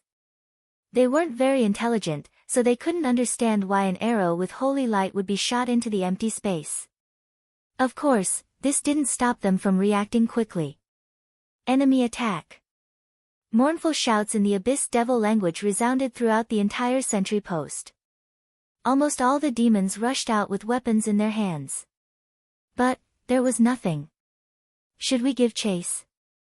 A commando asked the Terror Emissary. The Terror Emissary was a dreadlord that wasn't strong enough, but in a small sentry post like this, the Terror Emissary was already the commander. After spreading out his senses, he still couldn't sense any traces of the enemy. Finally, the Terror Emissary ordered, "Stay alert." As he hadn't directly confronted the Alliance before, he didn't know that at that moment, 12,000 meters away, 3 warships hovering in the air were in an uproar. The coordinates have been transmitted. An aide shouted. The Pandaren captain, Jun Muki, waved his large claw. Compare the terrain data, and try to stabilize the hull. Activate the auxiliary correction system. Wind direction, 12. 3 degrees to the east, level 3 wind. Alright. The calibration balloon has been released. Everyone, listen up. The main cannon will fire in 60 seconds. In a small valley 2 kilometers away from the Illidari outpost, Imriel was extremely nervous. She was wearing a brand new armor, which in theory could protect her body better than her previous leather armor. However, she knew that in front of demons that were stronger than the beast men, her superior grade plate armor was like paper. The only thing they could rely on was the support of the Alliance's cannons. Imriel was very afraid that the enemy would find them and suddenly rush out to engage them in hand-to-hand combat. If that was the case, the Alliance's warships would not be able to open fire under such circumstances. 5 minutes felt as long as 5 centuries. Finally, there seemed to be thunder in the distant sky, and there was a muffled sound. Soon, every single soldier of the Alliance army could hear it even more clearly. It was the scream of death that came from the sky. The huge cannonball at high speed was like a burning meteor, whistling through the sky as it rushed towards the ground. There was no chance for the demons at the Illidari outpost to escape. The violent and terrifying cannonball had already exploded at the outpost. The strong flash meant that the explosion caused by the new gunpowder was ruthlessly and efficiently crushing all living beings within the range of the explosion. It was as if the earth had been punched by the invisible fist of God, and a huge crater similar to that of a meteorite appeared on the ground. Debris and mud splattered in all directions, and the aftermath of the explosion destroyed everything in its path. The demons of the Burning Legion had fire attributes, so the explosion did not cause much damage to them. Originally, they would only receive damage from the impact, but the gunpowder had some Nara's holy light substance, so it was a different story. Instinctively afraid of the holy light, the demons that were not directly hit by the cannonball fled in all directions. At this time, a few terrifying Illidari emissaries stood up from the crater. They cursed in Eridar, "Calm down. Idiots. Find the enemy immediately." Their efforts were destined to be in vain. An attack over 12,000 meters away was already terrifying enough, not to mention that the Royal Kiln team was hovering on the other side of the mountain, and the cannonball flew over the top of the mountain in a parabola. There was not a single demon that had a perception of 12 kilometers away. They could at most roughly sense which direction the cannonball was coming from. They also did not know that the cannonball just now was just a test shot. In order to adjust the shooting parameters for the subsequent cannonball. Chapter 1448. Half a minute later, there was an earth-shattering explosion. The energy from the high explosive shells tore the entire Illidari outpost apart, and a few huge chunks of earth the size of hills were blown into the sky. Looking at the demonic limbs and flesh flying in the sky, the Drenii troops who were lying in ambush 2 kilometers away were completely speechless. Imriel felt the tremors from the ground, and she found herself crying. She could not help but pray in fear and anxiety. Even though the target was the Drenii's nemesis, she was still very uncomfortable. The continuous bombardment lasted for 3 minutes, and when it stopped, there was only dead silence. Imriel smiled bitterly. By the way, do we even have a chance to fight? Merid said firmly, it is the commander's duty to confirm the results of the battle. Imriel made a decision. Then let's go. If there are still demons who are not dead, it is our duty to give them the final blow. After saying that, Hoof turned around and gave an order to the army's mages. Tell the royal kiln team to get ready. In 10 minutes, we will need to coordinate with the infantry cannons. Running 2 kilometers in 10 minutes was not considered steep, and it was considered a relatively fast armed march. But Imriel had no choice. At first, she did not dare to let her troops within a kilometer. After all, the new cannons did not hit the enemy for the first time. Instead, a stray bullet took the lives of an entire team of Drenii infantry. This was not something unusual. When they reached 500 meters away from the outpost, the hill that they saw through the binoculars had been shaved off a few meters. As expected, not all of the evil demons were dead. At a place visible to the naked eye, a rift tore open in the nearby air, and some horrible things rushed out of it impatiently, winged demons and bewitching succubi. They roared angrily, waving yellow-green demonic flames and powerful magical energy in their hands. Fire. With the first experience, Imriel was more confident in the accuracy of the 3 battleships. After another round of earth-shattering explosions, the Drenii troops, under the leadership of Merid, launched an all-out attack on the remaining demons. In the name of the Holy Light, die, demons, this was one of the few Drenii elites left. Many Drenii were sacrificed when they were escaping from the demon hunters sent by Kil'jaeden. Although veterans who could live for more than 5,000 years were not as rare as phoenix feathers and Chelan horns, there weren't many of them either. Mal Lad was one of them. There weren't many of his former comrades left. Those who gathered around him were all elites who had participated in the previous war with the orcs. They stood guard on the bridge outside Shotrath city, facing the terrifying orcs that were 100 times stronger than them without any fear.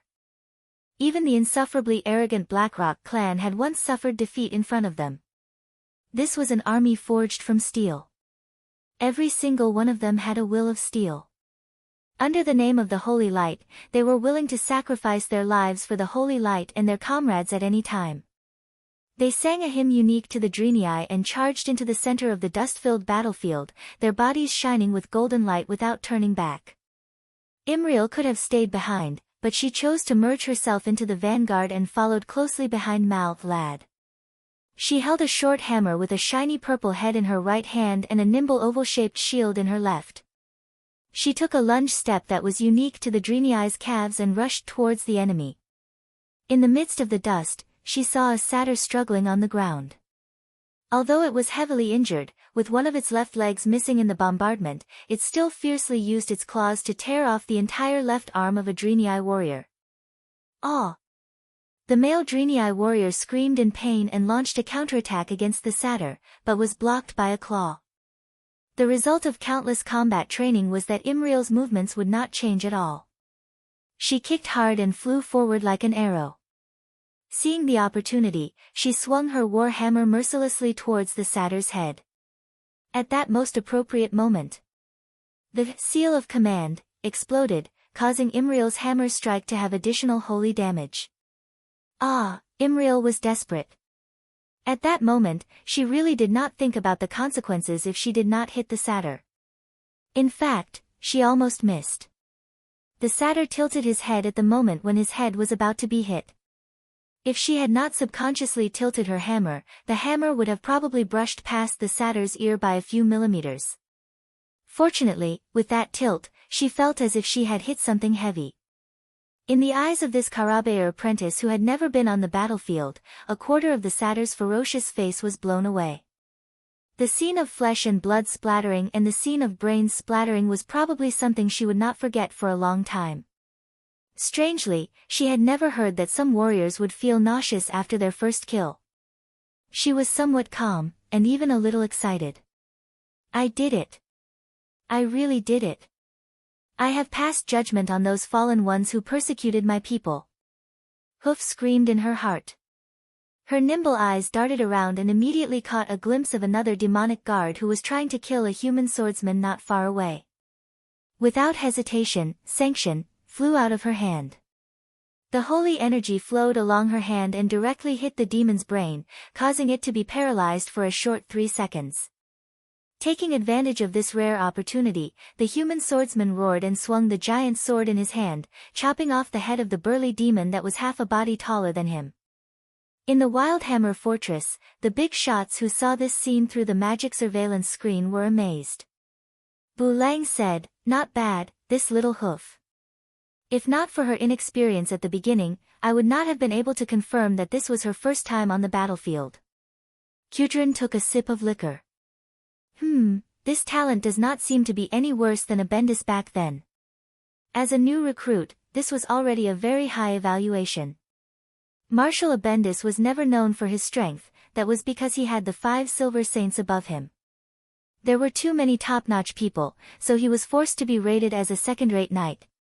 Kudrin's evaluation of Imriel was not low. Duque smiled faintly. The better Imriel performed, the more it proved that his foresight was unique. In his mind, Hoof was an important healer knight in the hero squad in the future. Of course, if he could develop her commanding talent, that would be even better. To be honest, before today, he really did not think that she would have this bit of talent in coordination with the infantry. Chapter 1449. Now, Duque had seen everything he wanted to see. He was very satisfied with the results of Imriel's first battle. He was not interested in watching the rest of the battle. After all, this kind of low-level hand-to-hand combat was like chickens pecking at each other. You peck me, I'll peck you back. Moreover, the ones fighting were paladins. It would be strange if it was exciting. He remembered that before he transmigrated, there was a paladin in milk armor and a commandment priest who had a flag in a duel. After fighting for 10 minutes, they found out that their health and mana bars were basically full.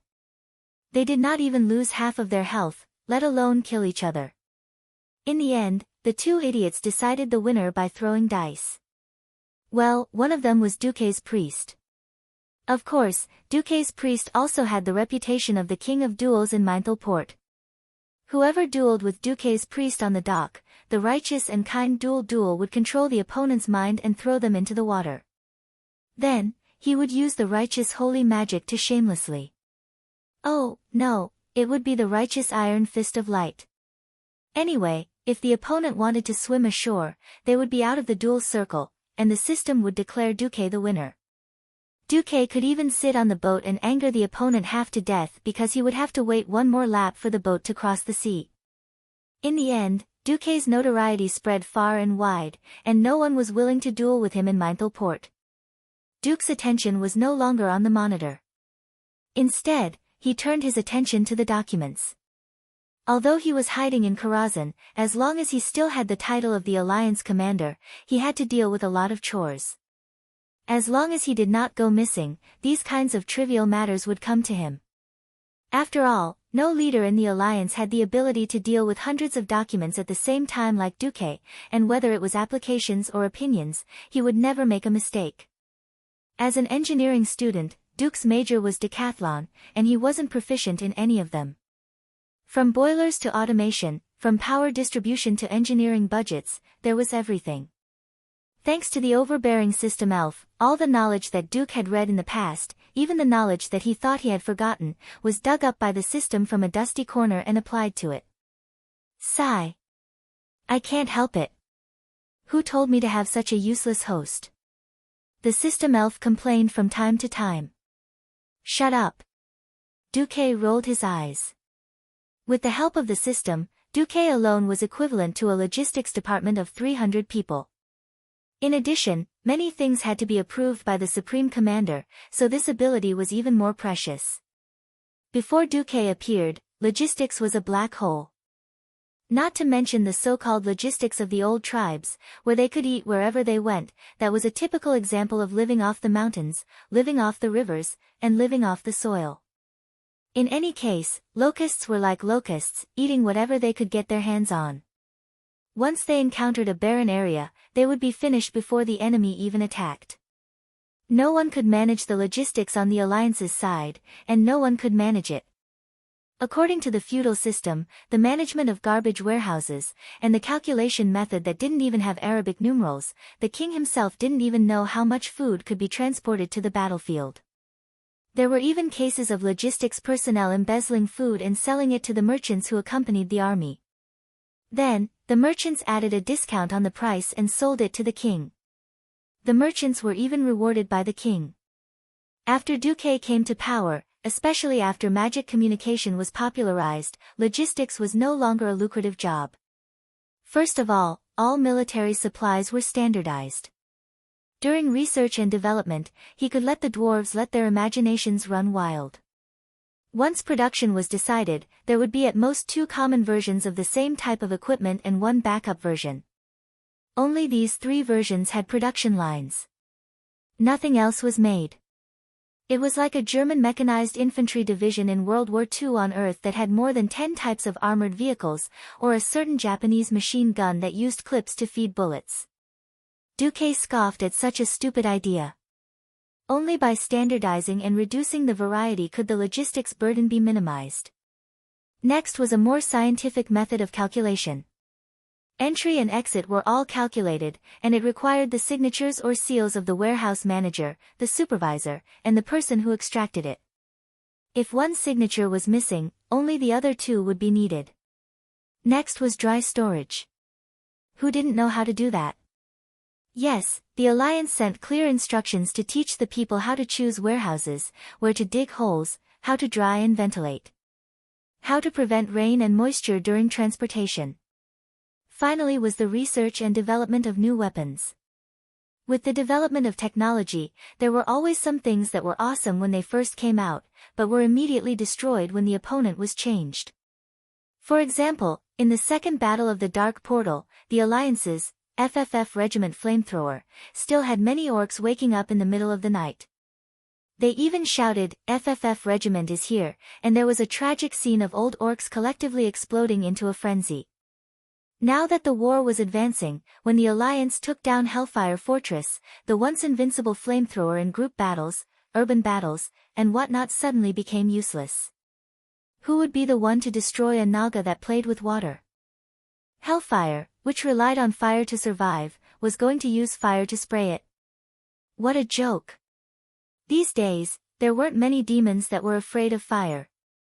As a result, the flamethrowers suddenly went from being the MVP of regular battles to being marginalized. But with a single order from Duke and a simple modification blueprint, the flamethrower, who had almost become a passerby, became a celebrity that was loved by everyone and blossomed with flowers. Demon! Drink the water that washes your feet, the domineering shout made everyone tremble.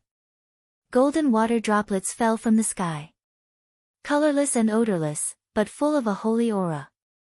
The Draenei who were in the middle of a bloody battle were all shocked, as if they had been injected with chicken blood. That's right, what was sprayed was naturally holy water, from the holy light creature, Naru, washes their feet. The nature of the flamethrower was to spray liquid fuel further using hydraulic pressure. Anyway, spraying fuel was the same, spraying holy light washes was also the same. As long as the igniter on the nozzle was removed, it would be over. The Alliance's flamethrower, the second spring, was that simple and violent. This thing could even be used by new soldiers who had trained for half a day. But the effect of using it was surprisingly good. Originally, when playing with a flamethrower, one had to pay attention to position and wind direction. If a moron sprayed upwind, that would be a classic example of playing with fire and getting burned. But spraying holy water was basically harmless to the Alliance soldiers. Only a small portion of the Forsaken would be hit. As long as they weren't afraid of wasting it, they could use it as a water festival. When the human body came into contact with holy water, it would naturally disinfect and heal wounds. Demons that touched this thing were in trouble. It was like acid-level stuff. Many demons that didn't die under the bombardment of heavy artillery fell to the ground screaming and dying when they touched the holy water. The Drenii guards swarmed up and greeted them with their holy light warhammers. Chapter 1450. There was no such thing as a single weapon that could win a large-scale war. It was not just about manpower and resources, but also the research and development of weapons and equipment. Since ancient times, it had always been the case that the overall strength of a nation determined the outcome of a battle. To be able to produce weapons that could restrain the enemy's main force within a certain period of time was already something worth celebrating. Battles between soldiers would obviously end with the victory of the Allies, but battles between the strong would be a different story. The people of Eridar, who worshipped evil powers, and the people of Drenii, who worshipped the holy light, had been in love and killing each other for 25,000 years. Both had their own ways of dealing with the other. Low-concentration holy water could bully low-level demons, and it had a certain effect on mid-level demons, but it was a different story for high-level demons. Everything else aside, just the high-order demon's black protective shield that was as faint as a fog was enough to keep any holy water from entering. It was more like two opposing energies cancelling each other out. After a few heavily injured Illidari emissaries were smashed to death by Merid's hammer, the enemy's manager finally appeared, Dreadlord Lotharis. Other than the few at the top of the rankings, the Dreadlord had become a synonym for a boss. Duque stood at the top, so of course he could say that it was a fight between weaklings. But the reason why the Dreadlord could be crowned with the title of Dreadlord was because he was an existence that could not be dealt with by normal soldiers and beginner professions. Humph. With a cold snort, the Dreadlord's signature, rotten stink bug swarm, directly caused the dozens of holy knights within 100 meters to choke on their throats, causing them to fall to the ground in pain. Out of the way. The muscular man, Merid, roared as he waved his war hammer, which was shining with a golden radiance, and engaged in a fierce battle with Rosiris. There was more than one Lotharis on the sentry side. A demon with the appearance of a succubus appeared. She waved her evil long whip, wrapping it around the necks of the Drenii warriors, cruelly killing them. If it was a pure succubus, she might have charmed the allied warriors, causing them to die in a humiliating manner. But she was not. She was the queen of pain, Gabrisa. An evil existence that took pleasure in torturing others. Demon. Your opponent is me. Mustering up his courage, Iroh used the shield to protect his body with his left hand and lowered his right arm so that his arm was in a position where he could exert force at any time. Once he caught hold of the enemy's weakness, he would definitely swing his warhammer in a circle. Oh, he. A young and beautiful hoof. Do you want Big Sister to tell you how to change from a little hussy to a coquettish hussy? The evil Jabrissa extended her purplish-red snake head and licked the end of the whip. Her coquettish demeanor sent a chill down Imriel's spine. Death is the only end for you. Imriel shouted. Regardless of whether it was real or not, it could at least scare people, and Jabrissa made such a declaration. Ha! I, your sister, am an existence that will never die. Then, a strange sound echoed on the battlefield. Ugh! Damn it! Oh. This strange sound naturally attracted the attention of Duque, who was approving documents in the Karazhanli office. F***CK. Duque was shocked. What did he see? A hoof that was being teased by a female demon. The thorny whip dodged Hoof's shield at an unbelievable angle, drawing an arc in the air and easily shattering Hoof's excellent grade armor. What was supposed to be a flawless set of heavy armor that covered the entire body, with the exception of the occasional exposed neck, was actually beaten up by Gabrisa into a set of female armor from some Korean games before he transmigrated. Well, it was the kind of armor that had pauldrons and leggings, but the crucial parts were only left with 3 points. Only after looking did he realize that the hoof's unique perky buttocks, coupled with the tattered clothes that looked like they had been raped countless times in a certain game. It was really cool. Her hoof did not just take a beating, and just as she was frowning under the unbearable pain of soreness and numbness, she finally struck back. Reckoning. In this era, it was a holy knight's most powerful counterattack. After a holy knight suffered a fatal blow, he would gain an additional chance to attack. If it was an ordinary holy knight, the upper limit could be stacked 4 times, but the better the endurance and the purer the holy light, the more times the holy knight could stack. In other words, you could beat up a holy knight, but the holy knight could use the holy light to record your deeds like a little black book, and then settle the score all at once. Now, Imriel was using such a tactic. But it seemed to be used in a wrong way. In a flash, Imriel had swung her hammer at least a dozen times, but when she hit it, it seemed to have the special effect of a whip. Crack, crack, crack. The Queen of Pain seemed to have suffered a dozen whips, not a dozen hammers. Jabrissa's tears flowed, her arms hugging each other like she was hugging herself, her legs closed, then her body convulsed, and she started moaning crazily. What the hell? What the hell is this? Is she playing hardcore games on the battlefield? Should I say, as expected of a demon? Imriel was stunned and stood rooted to the ground. Duque was also speechless. It was not impossible to let go and let the hoof grow, but he could not let the hoof lead him astray. Duque had almost destroyed a high priest in the ancient war, he could not let his future archbishop be destroyed as well. He could not tolerate this. Just as the Queen of Pain took advantage of the moment when the hoof was stunned and sent it flying with a whip, a portal suddenly appeared in the center of the battlefield. A young mage wearing a magic robe slowly walked out from the door. Who is it? I'm having fun. Get out of here. Jabrissa shook her hand, and the already sharp whip now revealed its true destructive power. Just the middle part of the whip lightly touched the ground, and the hard sandstone instantly exploded into thousands of pieces. The power of the middle part was already shocking, not to mention the end part that gathered all the evil power. The young mage did not even have time to activate Ice Barrier, and was about to be torn into pieces by the whip, but as if the space was strangely distorted, Jabrissa's bewitching face suddenly became asymmetrical. The left side of her nose was suddenly aimed at the red right side of her lips. At this moment, Imriel, who was struggling to get up, realized that a line of blood had appeared in the middle of Jabrissa's body. This line had perfectly cut the Queen of Pain in half. It was as if time had stopped at this moment. The female demon, who was full of pride just now, still had a horrified expression on her face. She let out a shrill scream of her soul, impossible. Amidst the mist of blood. Everyone, including Imriel, who was nearby, and the Drenii garrison officer who was watching the battle nervously from afar, saw the female demon, who had been acting fierce just now, split in half. She could not be more dead. Chapter 1451. The corpse that had been completely cut in half was in a strange position, like a broken doll. It twisted and spun a few times in the air before finally falling heavily to the ground. Blood should have been splattering everywhere from the cut, or at the very least, there should have been traces of blood. But now, there was only a white light.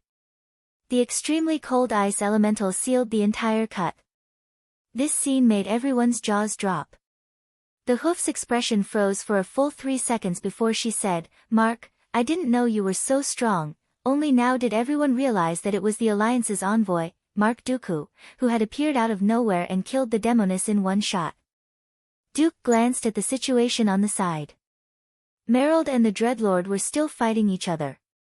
If he didn't intervene, there would be no clear winner in a short period of time. So, he didn't care anymore. Turning around, Duque looked at the hoof, who was still in a daze. "Are you all right? You didn't send me to die?"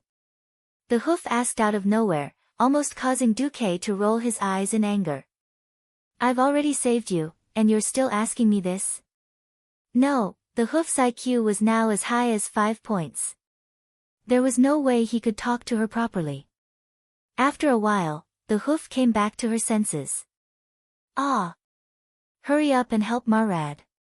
The hoof's IQ seemed to have increased a little. Not bad, it was about 50 points. Although it was still a distance away from the average human, at least it was more reliable. Duque did not even look at her. Imriel, let me tell you a little common sense. When the situation has been decided, leaving the battlefield to the real heroes is the glory of a man. Oh. The hoof nodded as if she understood. On the other side, the dreadlord, Rosiris, was actually scared out of his wits. Others did not know how powerful Duque's move was, but Rosiris, whose power was barely equivalent to that of a low-level Void Lord, had the ability to tell. That was at least a breaking dawn, and not an ordinary breaking dawn either. It was a powerhouse who was infinitely close to the demigod realm. How did the small humans produce so many powerhouses? Rosiris did not have the time to care. He only knew that many of his compatriots had died in Azeroth, and even their souls could not return. Now, the grass on his grave was 3 feet high, and he had given away his great power to others to play with. Demons were never loyal. The only thing that could make demons obey was power. None of the demons thought highly of Illidan, but Illidan, the lackey of the army, seemed to be quite strong, so they reluctantly served him. Rosiris was already very unhappy that he was sent to this remote sentry post. However, he was not strong enough, so he naturally could not claim a certain floor as his own territory in the Darkness Shrine. Now he wanted to run. However, he suddenly discovered that the space around him had been sealed. Just how strong was this mysterious mage? On the other side, Duque had no time to deal with a mere dreadlord. However, since he had already seen it, it would be too shameful for him to let the other party escape. In any case, with the difference in rank, he could easily use the elements of the weave to disperse the arcane elements in the surroundings, making teleportation impossible. Of course, this was obviously bullying an opponent who was of a lower rank. Duque did not care and looked at the broken hoof. Rarely, the hoof actually blushed. Don't look. Am I in a sorry state now? It would have been better if Imriel had not reminded him.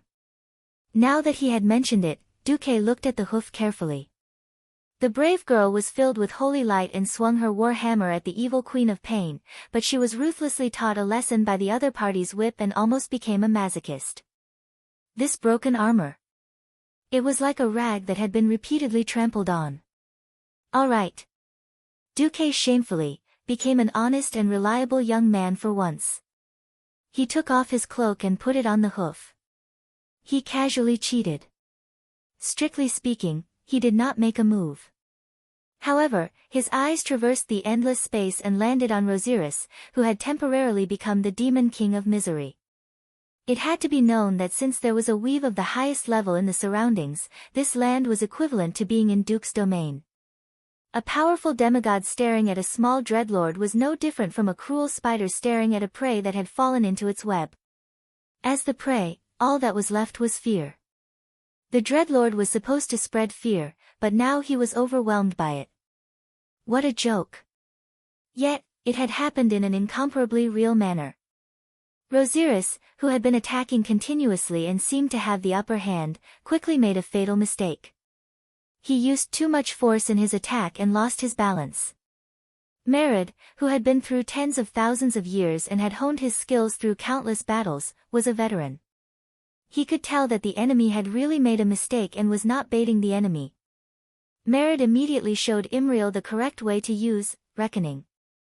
Reckoning could launch a storm of attacks in a short period of time, but these additional attacks could be blocked. In order to increase the damage taken by the enemy, before activating Reckoning, one had to hit the enemy's head with holy light and use Sanction to stun the enemy before activating Reckoning. This was the standard way to maximize damage. His explosive muscles swelled to the limit, and his burly body covered in heavy armor made an unimaginable thief's quick attack movement. In an instant, the dreadlord, who was as tall as a building, was smashed into meat paste by the holy light warhammer. His entire upper body, along with his armor, was smashed into an unknown mixture. The battle was over. Oh. We won. Praise the holy light. Ha ha ha ha. Cheers could be heard everywhere. He covered his cloak tightly with his hooves, as if he was afraid that he would be exposed. He didn't feel it during the bloody battle, but now that a gust of wind blew, his buttocks hurt. It was obvious that the Queen of Pain had drawn a lot of terrible places. Now that they had won, there was no need to trouble Duque with such a small matter as cleaning up the battlefield. After returning to the Wildhammer stronghold that was under construction, Duke thought that everything would be fine. Who knew that when night fell, Hooves would come to visit him on tiptoe? It's so late. What's the matter? Hooves stammered, I was injured during the day, but both myself and the priests in the fortress said that they could not cure it. They said that only warlocks could cure it. But there are no warlocks in the fortress. Bronzebeard Prince asked me to find you. Huh, what injury? Why is it so troublesome? Duque was curious. Usually, the holy light was the nemesis of shadow power. Even if it was not effective, it could be forcefully neutralized with a higher quality or a larger amount of holy light. There were no heroic priests in the fortress, but there were still a few high-level priests. Even they could not handle it. Chapter 1452. The hoof took small steps forward and moved closer. Duque noticed that she was still covering her buttocks. Imriel was unusually insistent. You have to swear not to tell anyone, and not to laugh at me. Fine, I swear. Suddenly, a rumble of thunder came from afar, as if justice was about to be meted out to someone. Ugh! Duque shuddered, and finally screamed in his mind. What the hell, who's going through ascension here? I'll never admit that the sentence, I swear if it's not XXX, let the heavens strike me with lightning, might come true. The sudden thunder startled the hoof, and she took a small step back. Then, as if her wound had been torn, she grimaced in pain. She seemed to be thinking about it, and after a long struggle, she finally showed the wound to Duque. She took off her cloak and turned around. Under the illumination of the magic lamp, he could see whip marks from her back all the way to her buttocks. Although there was holy light around the wound, when the holy light gathered to a certain point, it was firmly resisted by the black aura in the middle of the scar. And every time the holy light resisted, the wound would tear again, causing Imriel more pain. Should I say, as expected of the Queen of Pain? Duque sighed. Is it troublesome? Do I have to trouble my teacher? But Teacher Valen is very weak, I don't want to trouble him. Duque scratched his head. The hoof's wound could be simple, but it was also difficult. Because he was the one who killed the Queen of Pain. When a normal strong person killed a demon, it was a physical death. But when he killed her, he destroyed part of her soul. It could not be helped. He had learned it when he joined the Burning Legion in the Ancient War, so naturally, it was convenient. Duque did not intend to promote it, and he could not. After all, capturing or destroying souls was the domain of sorcerers. Not every pharaoh could cross the domains of sorcerers, priests, and some sorcerers like him. He killed the Queen of Pain, Gabrisa, and destroyed her soul. In her despair, the demoness used the remnant of her soul to cast the most terrifying curse she could on the hoof. It was a powerful curse that was a mixture of resentful souls and high-purity dark energy. Its level of mystery was quite high. To be honest, even Willan wouldn't be able to handle it. That was because Willan was a priest at heart. Priests were good at exorcism, but dispelling curses was the domain of mages. However, since she ran into him, it served her right to be unlucky. That demoness cursed you with the remnants of her soul. Because she is a very powerful demon, your curse is indeed very troublesome.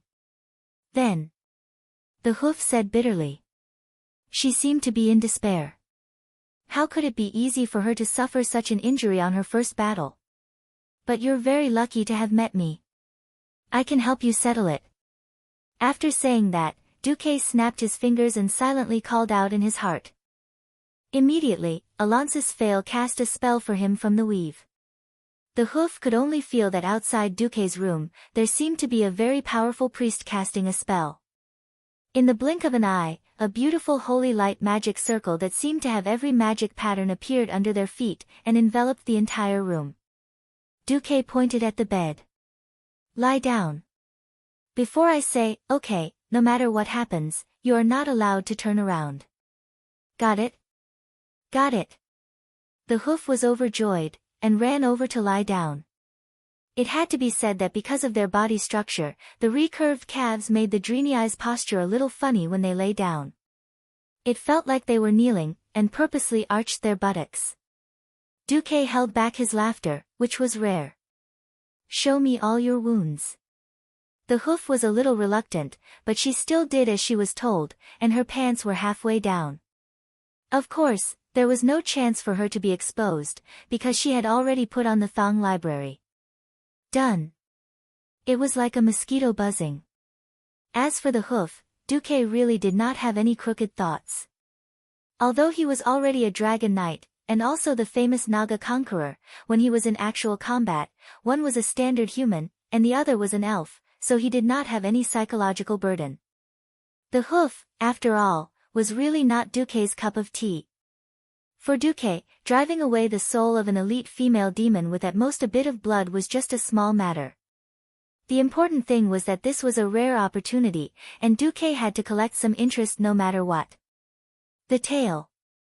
The tail, unknowingly, Duque began to play with the agile light blue tail. Duque muttered to himself, this feeling of fullness. Why does it feel like I'm masturbating? Oh, no, like stroking a cat. Stroking a cat was addictive. There was still a chance to get rid of the drug addiction, but the addiction of the heart was another matter. As Duque dispelled the curse, he played with Imriel's tail that was less than half a meter long. It felt so good. The feeling of holding it just right, the wonderful feeling of blood pulsating, the unimaginable agility, and the feeling of being alive, that's great. Duque was having fun. On the other side, Imriel, who strictly followed the instructions and refused to turn back, fell into a shameful, slightly painful, and sour hell. The Dreenie's tail was very sensitive. Although it was not known whether they were more like canines or cats, there was no creature with a tail that liked to be played with. Even cats and dogs would be unhappy, let alone a living Dreenii. But the hoof did not dare to resist, not even to protest. She had been cursed so badly, and in order not to hurt the vitality of her old teacher, she could only beg this guy who had forced her to lead her troops into battle. It was because of this strange ill-fated relationship that she trusted this Mark, but was also a little afraid of him. Who would have thought that this guy would play with her tail while he was healing? At this moment, the hoof's heart was full of tears. To my dear sister. Although I know that this is a healing session, and this Lord Mark Dooku did not offend me, I do not know why I feel so ashamed. Sister, am I not going to marry anymore? Duque did not know about the hoof's strange thoughts. In any case, he had a good time. Half an hour later, Imriel left Duque's room in exhaustion. Looking at her unsteady steps, he really thought that she had been played to death. But when the other Dreenii saw her healing wound, they all came over to congratulate her. It's done. Yes. That Lord Dooku did not do anything to you, did he? No, he just accidentally touched my tail, and it felt weird. No one cared, and instead said something like, it's okay, as long as the wound heals. Hoof thought that the matter had come to an end, but who knew that 3 days later, the shameless Duque would give another order. This time, the task was even heavier. He ordered her to lead 10,000 troops to attack the fortress that was closer to the western entrance of the Moon's Shadow Valley. Chapter 1453. Here, the Burning Legion uses the Furnace of Death to mass-produce hellfire. We must destroy the Burning Legion's arsenal. But please note, because this place is very important, there are not only a large number of Heaven's Punishment Walkers and Terror Rulers, there are also a few Felmechs, as well as Lord of the Abyss Macedon, Magaroran, Shivala's Prophetess, Cavern, and many other powerhouses. 3 days ago, she had been pushed from a newbie who hadn't even led 5 soldiers to a captain who led 2,000 men and a small experimental bee squadron. How many days had it been? She was about to be asked to lead 10,000 people. And it was to attack the Burning Legion's important stronghold? According to the intelligence, there were almost 1,000 Heaven's Punishment Walkers and Terror Rulers, not to mention the powerhouses. Normally, an intermediate demon would require a team of at least 5 beginner professions to be able to contend against it. Not to mention the Lord of the Abyss who could single-handedly destroy an entire regular infantry regiment. Even if the Alliance had the support of the flying battleships, their combat power was simply not proportional. Not to mention her and the 2 dwarven leaders, even Merid, who was most obedient, widened his eyes and was speechless. I. Hoof said the word, I, 3 times in a row, but could not find the words to refute. What are you afraid of? If something happens, I will naturally take responsibility. Apart from the higher-ups of the Alliance, no one knew how much power this so-called Alliance envoy had. Speaking of which, where are we going to get 10,000 soldiers? High Lord Yorger asked in return. Duque pointed at him. Don't we still have your troops? Damn it. Mother Rock above, the stronghold is not built yet, and you're asking me to pull the defense troops out? Duque shrugged. There's no other way. The stronghold is already a threat to our shipping routes. There have been no enemies attacking the stronghold recently, so we might as well pull half of the defense troops out to clear the rear. Yorger was so angry that he almost stomped his feet. At this moment, Imriel's eyes were gleaming with determination. It's all right. I believe that Sir Envoy must have his reasons for making such a seemingly unplanned decision. Perhaps, it will be like the Royal Brothel Squad from last time. There are some existences that we don't know about, but are still powerful enough to help us destroy the enemy. Imriel puffed out his chest and sucked in his stomach. His words made it difficult for Duque to continue his act. You son of a bitch. You already have the aura of a fanatic and a martyr, why would I need to pretend? Speaking of which, do your parents know that you're so smart? Originally, Duque did want to cultivate the Hoof's ability, and he also wanted to cultivate her trust. Since he had been seen through, there was no point in hiding anymore. Duque smiled. You saw through it? That's fine. Since you're smart this time, let's see if your cleverness has backfired on you. The Hoof had not finished thinking about what Duque meant.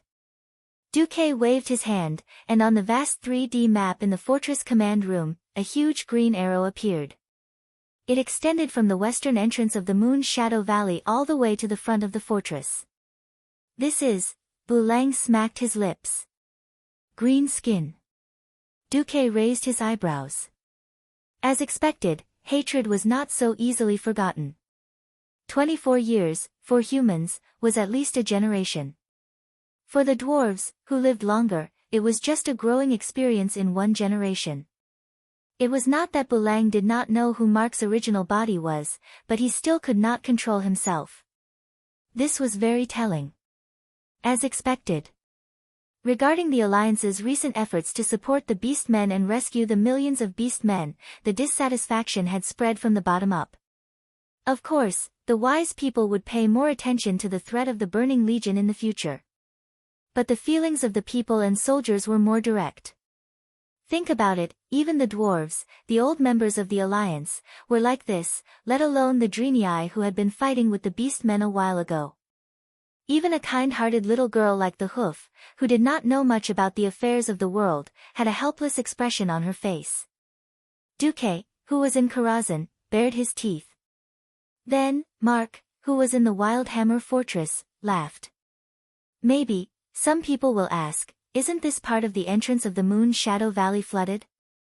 Or maybe some people will ask, since when did the Alliance have to rely on the green skin? I want to say, you're all wrong. Is there a mistake? Unknowingly, when Mark Dooku stood up and pressed his hands on the 3D map table, the aura that he revealed when he leaned forward slightly shocked everyone. This was not an ordinary aura. This was an aura that was calm and unhurried. This was an aura that made everything in the world work for him. When this oppressive aura suddenly spread out, everyone had a premonition that in the next second, this Alliance envoy's words would be extremely shocking, even earth-shattering. As expected, the entrance of the valley was flooded? Hee hee. The Alliance said that it's a lake. That's a lake. If they say that it's land, it's land. Don't forget, how did the water come about? Similarly, about relying on the green skin, you're thinking too much. Wherever the Alliance wants the tribe to go to fight, wherever they send their warriors to die, they have to go. Because this is the general trend. Remember. The Alliance has never been a pitiful organization for the weak to hug each other for warmth. If we want to avoid the Burning Legion's persecution, we can just hide in Azeroth, which has the planet's protection array. Why organize an expeditionary army from the Outer Realm? We're here to chop off the Burning Legion's claws. If you dare to reach out to Azeroth, you must be mentally prepared to have your claws and even your head chopped off by us. The Alliance can protect women and children, but it won't protect cowards.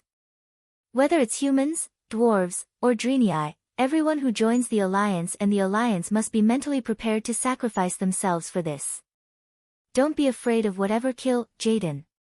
The Alliance commander, Duke Marcus, is already a demigod. He killed the Demon King, Sargeras, and assassinated the Legion commander, Archimonde. If Kill Jaden dares to come, he will definitely kill Jaden as well. The matters above the clouds will naturally be settled by the great gods above the clouds. We just do what we need to do, understand? His words were like a barrage of cannons, and everyone in the command center was stunned. It didn't matter if he was a high and mighty king, or a general who climbed up from the commoners. Imriel couldn't help but cover his mouth. What a heroic spirit that was. Moving mountains and rivers, driving the enemy to his own use, cutting off the claws and scales of the universe's nightmares, this kind of spirit at the end of the mortal world's power, was this the supreme courage of the Lord Commander that he had never met? Chapter 1454. In the face of reconciling ethnic hatred again, Duque felt satisfied in Karazhan. After all, even if he had become a demigod, his base was still the Alliance. A guy who lost his position to please the orcs was destined to have a tragedy. In the end, Duque was just following his heart. As for dealing with Kill Jaden, of course, it was because Kill Jaden was doing something big at this moment, digging a hole for him. How could he have the time to come to the Outland to deal with him? What's more, he's making it clear that he's following his heart. Come on, everybody, repeat after me. Follow at the top, and at the bottom, at the bottom. That's right. It's the word, coward. Men hide under the bed. Oh, no, hide in their lair. If you can't say it, then don't come out. Writing without backbone, read as restraint. Anyway, as long as Kill Jaden doesn't descend from the Outland, no one can prove that the Alliance's commander, Duke Marcus, is a coward in Azeroth. He. From the first day he transmigrated, Duque was a coward. At first, he didn't want to fight to become a ghoul, then he didn't want to join the Burning Legion and was sold by President Sargeras, and then he stabbed President Sargeras to death. Just as Duque was feeling proud of his impromptu speech, he suddenly found that Vashj was already standing in front of him. The high elf's slender arms looked particularly elegant when she performed a maid's salute. After lifting her white gauze skirt, a small section of her white calves was revealed. Duque was a little puzzled. Master, your speech just now deeply touched me. In the past, I only wanted to go with the flow. It wasn't until I made the wrong choice and suffered 10,000 years of torture that I understood. The future must be fought for and cherished. Dear Master, your Seleka is very happy now. So, whether it's public or private, I will unreservedly contribute my strength. After saying that, Vashj knelt down like a cat with its back arched. She crawled over step by step, with a slightly fanatical charm on her face, and at the same time, her sexy tongue gently licked her red lips. Duque panicked a little. Wait. Why did you hit my armor penetration? A gentleman uses his mouth, not his fists. Dear Master, I'm about to use my mouth now. Vashj pressed on. No. At this moment, Duque's eyes were filled with tears. He sighed in his heart, the moral degeneration of the world is getting worse day by day. Why did all the maids nowadays like to counterattack? The next day, the devils in the fortress welcomed an unexpected challenge. The reckless alliance had sent out a troop of 10,000 soldiers to deliver food to the enemy. Kavrin the prophet was a Shivalon. These evil six-armed priestesses focused on both martial arts and magic. Their healing spells brought many of the burning legions wounded back to life, while their shadowy spells kept the memories of those who had been tortured as long as their souls did not perish. These priestesses were very devout. The meaning of their existence was to spread the will of Sargeras. At the same time, on many occasions, they acted as the commanders of the army. Hearing about the Alliance's invasion, Kavrin was stunned for half a second, and then her face showed humiliation and anger. These reckless bugs, after winning under the protection of those damn Titan creations, they dare to look down on the army? Do they think we're the same as those weak trash next door who can't even enter the main army? Send out the fell reavers. I want to see those bugs tremble under the invincible power of the army. The strong looked down on the weak, and the weak envied the strong. This was the norm in the Burning Legion. The powerful devils who belonged directly to the army looked down on the weaklings who were sent to join Illidan. This was almost a matter of course. When Imriel, Merid, and Yorger brought 10,000 elites and mixed forces to a place 5 kilometers in front of the fortress, they were deeply shocked. Not everyone had seen the fell reavers of the Hellfire Peninsula with their own eyes. Although the fell reavers were technically the technology of the Eridar family from 25,000 years ago, unfortunately, this technology was lost to the Draenei. Now, the only ethereal reaver was still on the spaceship of the Storm Fortress to help them guard their home. Now, this batch of fell reavers had actually been weakened. They were created by the Arg mechanics. Although they were still very powerful, they could only be regarded as machines that used brute force after losing their arcane attack abilities. They had no intelligence and could only follow orders. The strength and defense of the fell reavers were better than the Hellfire. It could be said that they were an upgraded version of the Hellfire. However, the cost of creating them was very high, and even the Burning Legion had only created a few of them in the entire Outland. Other than the one that was forcefully killed by William and his heroes on the Hellfire Peninsula, and the Doom Walker that was now guarding the entrance of the Black Temple, the other 3 were here. In the sky, 10 kilometers away from the army led by Hoof, Mark Dooku, who was sitting in the command room of the Black Pearl and watching the battle through a magic mirror, laughed. In reality, there are only 3 types of weapons in the world: energy weapons represented by magic, kinetic weapons represented by cannonballs and arrows, and projectile missiles. Even in the Great Universe era, there are no more than these 3 types. Someone suggested that I use powerful magic to bombard these big guys. Actually, as long as I can hit the armor-piercing effect, no matter how big the enemy is, it is just a target. Bu Lang frowned. He had always had reservations about the new warship that Duque had strongly advocated for. Reducing firepower, increasing survivability, and agility, he was still not sure about this trend. Although the dwarves also had the concept of using cannons to blow things up, it was to blow everything up in one shot even if the enemies were all over the mountains and plains. Bu Lang had never been able to keep up with Duque's new way of thinking that pursued accuracy and killing in one shot. Let's continue watching. Duque did not say anything further, and directly let Bu Lang continue watching. In the image, the huge fell reaver was already extremely shocking just by walking over. It was more than 10 stories tall, and every step it took on the ground would cause an earthquake-like tremor. This was not an opponent that close-range weapons could deal with at all. Countless Draenei clenched the weapons in their hands tightly, but they realized that it was completely futile. Even if they used their toes to think, they would know that the sharp or blunt weapons in their hands would not be able to cause any substantial damage to this huge metal robot. When the fell reaver approached the 10,000 people, the standard flying battleship of the Alliance opened fire. Chapter 1455. Bang, bang, bang, it was like a sound test before a piano performance. From the first note, it continued from the bow to the stern. Continuous smoke rose from the cannons, and immediately after, a dense rain of cannonballs fell from the sky. Hundreds of large-caliber cannonballs landed around the fell river, causing a chain of explosions that seemed to shatter the heavens and split the earth. 1,000 meters away, even if the unreliable Commander Hoof had spent the past few days studying the Alliance's Infantry Artillery Coordination Command Manual, and had all the infantrymen crouch on the ground or dig shallow trenches before the bombardment was completed, it still felt unbearable. What was even more unbearable was yet to come. Subconsciously, everyone thought that the explosion, which could even flatten a mountain, should have flattened everything, much less a mere fell reavers. However, the fell reavers merely knelt on the ground from the powerful impact. After the bombardment, the 3 fell reavers stood up again, and took huge strides towards the direction of the Alliance's infantrymen. Imriel was under immense pressure. The army fell reavers, which were 10 stories tall, covered nearly 10 meters in a single step. If they knew how to charge, they would be able to cover 1,000 meters in a few blinks of an eye. To retreat, or not to retreat, this was a serious problem.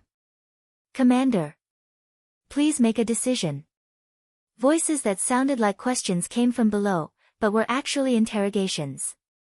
Whether the 10,000 people stayed or retreated, it would be a huge risk. If they stayed, they could only hope that the Alliance's next round of bombardment would be effective.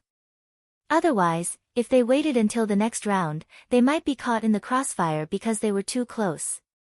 It was only a 203mm cannon, but a single shot from it could kill all humans and animals within a radius of 30 meters. Not to mention a 400mm cannon and above. If they waited too long, even if they could take care of the 3 fell reavers, the Alliance's infantrymen would still suffer heavy casualties. Retreating was also a huge problem. Because the troops had sneaked over from Iladar's sentry post, they had taken the mountain road. Mountain roads were always easy to see, but the closer one was, the farther one walked. Moreover, there were usually only 1 or 2 easy roads. It was easy to come in, but difficult to retreat. Imriel bit hard on the nail of her right thumb. Her tail seemed to be equipped with a small motor, spinning non-stop. When she was at her most hesitant, she thought of Mark Dooku, who had never disappointed anyone. From the rescue of Shotrath City, to the destruction of the fell beast men in Zangarmarsh, and then to the Illidari sentry. Imriel suddenly bit his lips. Dead man, I'll trust you one more time. 3 seconds later, Imriel hammered the ground. Pass down my orders. Everyone, stay where you are and wait. No one is to retreat. Those who withdrew without permission would be treated as deserters. If there's any responsibility, I'll take it. The silent uproar spread across the entire magic communication network. No one protested. No one even uttered a word. Shotrath Garrison Officer Malad did not object, High Lord Yorger did not object, so what right did they have to object to the orders of the highest commander of this army? Unless 2/3 of the lower-ranking frontline commanders collectively opposed the orders of the higher-ranking commanders, even if the order was wrong, it had to be carried out in the most thorough manner. This was the military rule that the Alliance's commander-in-chief, Duke Marcus, had set for 24 years and had always been strictly enforced. Unknowingly, the Alliance had changed from a loose coalition of kingdoms to the strictest and most disciplined military organization that crossed national boundaries. This was the tempering that the 20 years of war had brought to the people of Azeroth. It was also the result of Duke and the other heroes' struggle for so many years. Even though the one leading the army was a young and seemingly inexperienced commander like Imriel, his orders were still carried out. In the distance, the sound of heavy footsteps rumbled incessantly, getting closer and closer. The soldiers who were crawling on the ground could even clearly see the gravel in front of them jumping rhythmically, and the jumping was getting higher and higher. However, not a single soldier moved, much less ran away. This was the magic of willpower, the magic of discipline. On the Black Pearl, whether it was Duque or the 2 dwarf kings, most of them looked at this scene with satisfaction. All right, do. Mark. I've lost. Show me your secret weapon. Bulang made a gesture of surrender. Under Duque's control, Mark pressed the magic transmission button, then glared fiercely at the Pandaren with black and white fur on the other side of the magic mirror. Jun Myuki, the guy with the strange Chinese name, when he heard that the Alliance's envoy had ordered him to wear an oxygen mask and swim in a cesspool for an hour, his face immediately turned blue. Then, this guy was also ruthless. He didn't protest, but he filed an appeal. Then, in a special appeal conference held by the Alliance, he decisively pleaded guilty and pleaded for mercy. I've done meritorious service for your country, I've acted cute for the various queens. His Majesty Menethil, His Majesty Barav, and His Majesty Proudmoore all liked my performance. I believe that the Alliance's Commander-in-Chief, Sir Marcus, would also not want to see your Majesties watch a panda swim in a cesspool next time. Finally, Jun Myuki used his ultimate move, rolling on the ground. There were always some creatures in this world that could do nothing. Just by performing the most basic eating, drinking, defecating, and acting cute, they could gain the fanatical love of people all over the world. For example, pandas.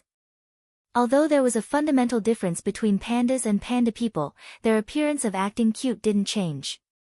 He really didn't know how this bastard did it. In Karazhan, Duque actually received 3 urgent pleas for mercy from his harem in one go. Duque, I'm not against you punishing this guy, but can you change the method? Because of her eternal youth, Kalia still looked as pure and lovely as a 16-year-old girl in the prime of her life. When she looked at Duque pitifully with an expression that looked like she was about to cry. What else could Duque do? There was no such thing as swimming in a cesspool in the Alliance's laws. In the end, it was Duque who didn't have the right to do it. In the end, he was only punished with writing a reflection and a small fine. Now, when Duque looked at this guy, he couldn't help but get angry, but he could only do business.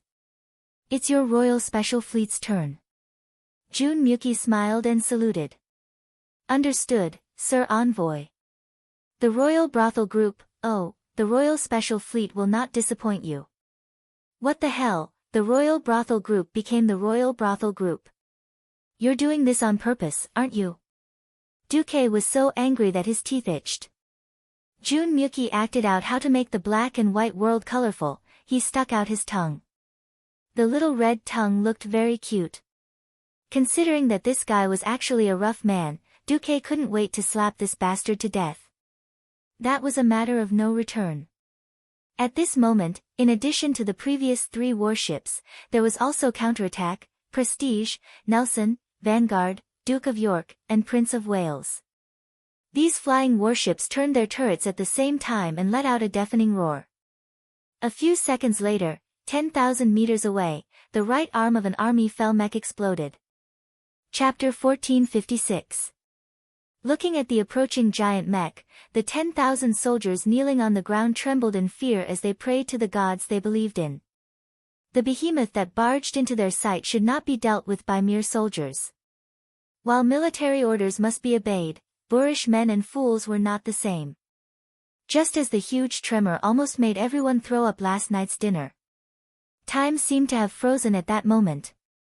The Lord of the Abyss who was watching the battle from afar turned into horror as it screamed, "No!"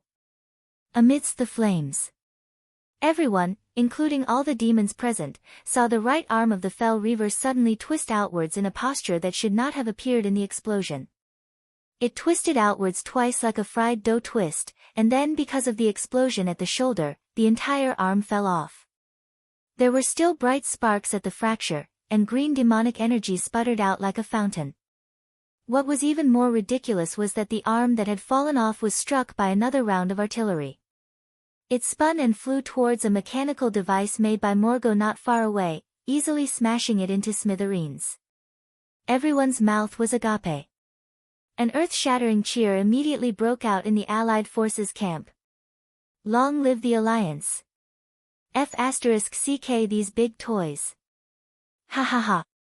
Compared to the cheers of the Allied camp, the Morgo technicians were shocked. The Fell Reaver's 200mm thick armor was penetrated. Because it was an alloy filled with demonic energy, even the powerful magic of a Breaking Dawn Archmage might not be able to penetrate its armor.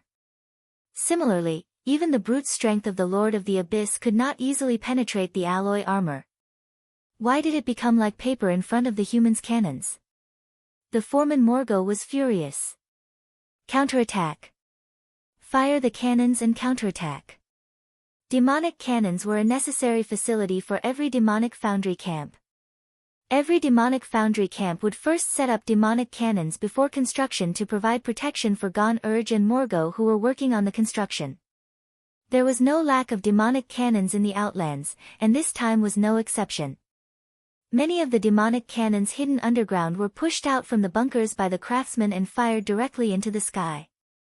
The high-density dark energy cannonballs left a trail of green glow in the dark sky as they flew toward the Alliance's airships hovering in the sky. Retreat!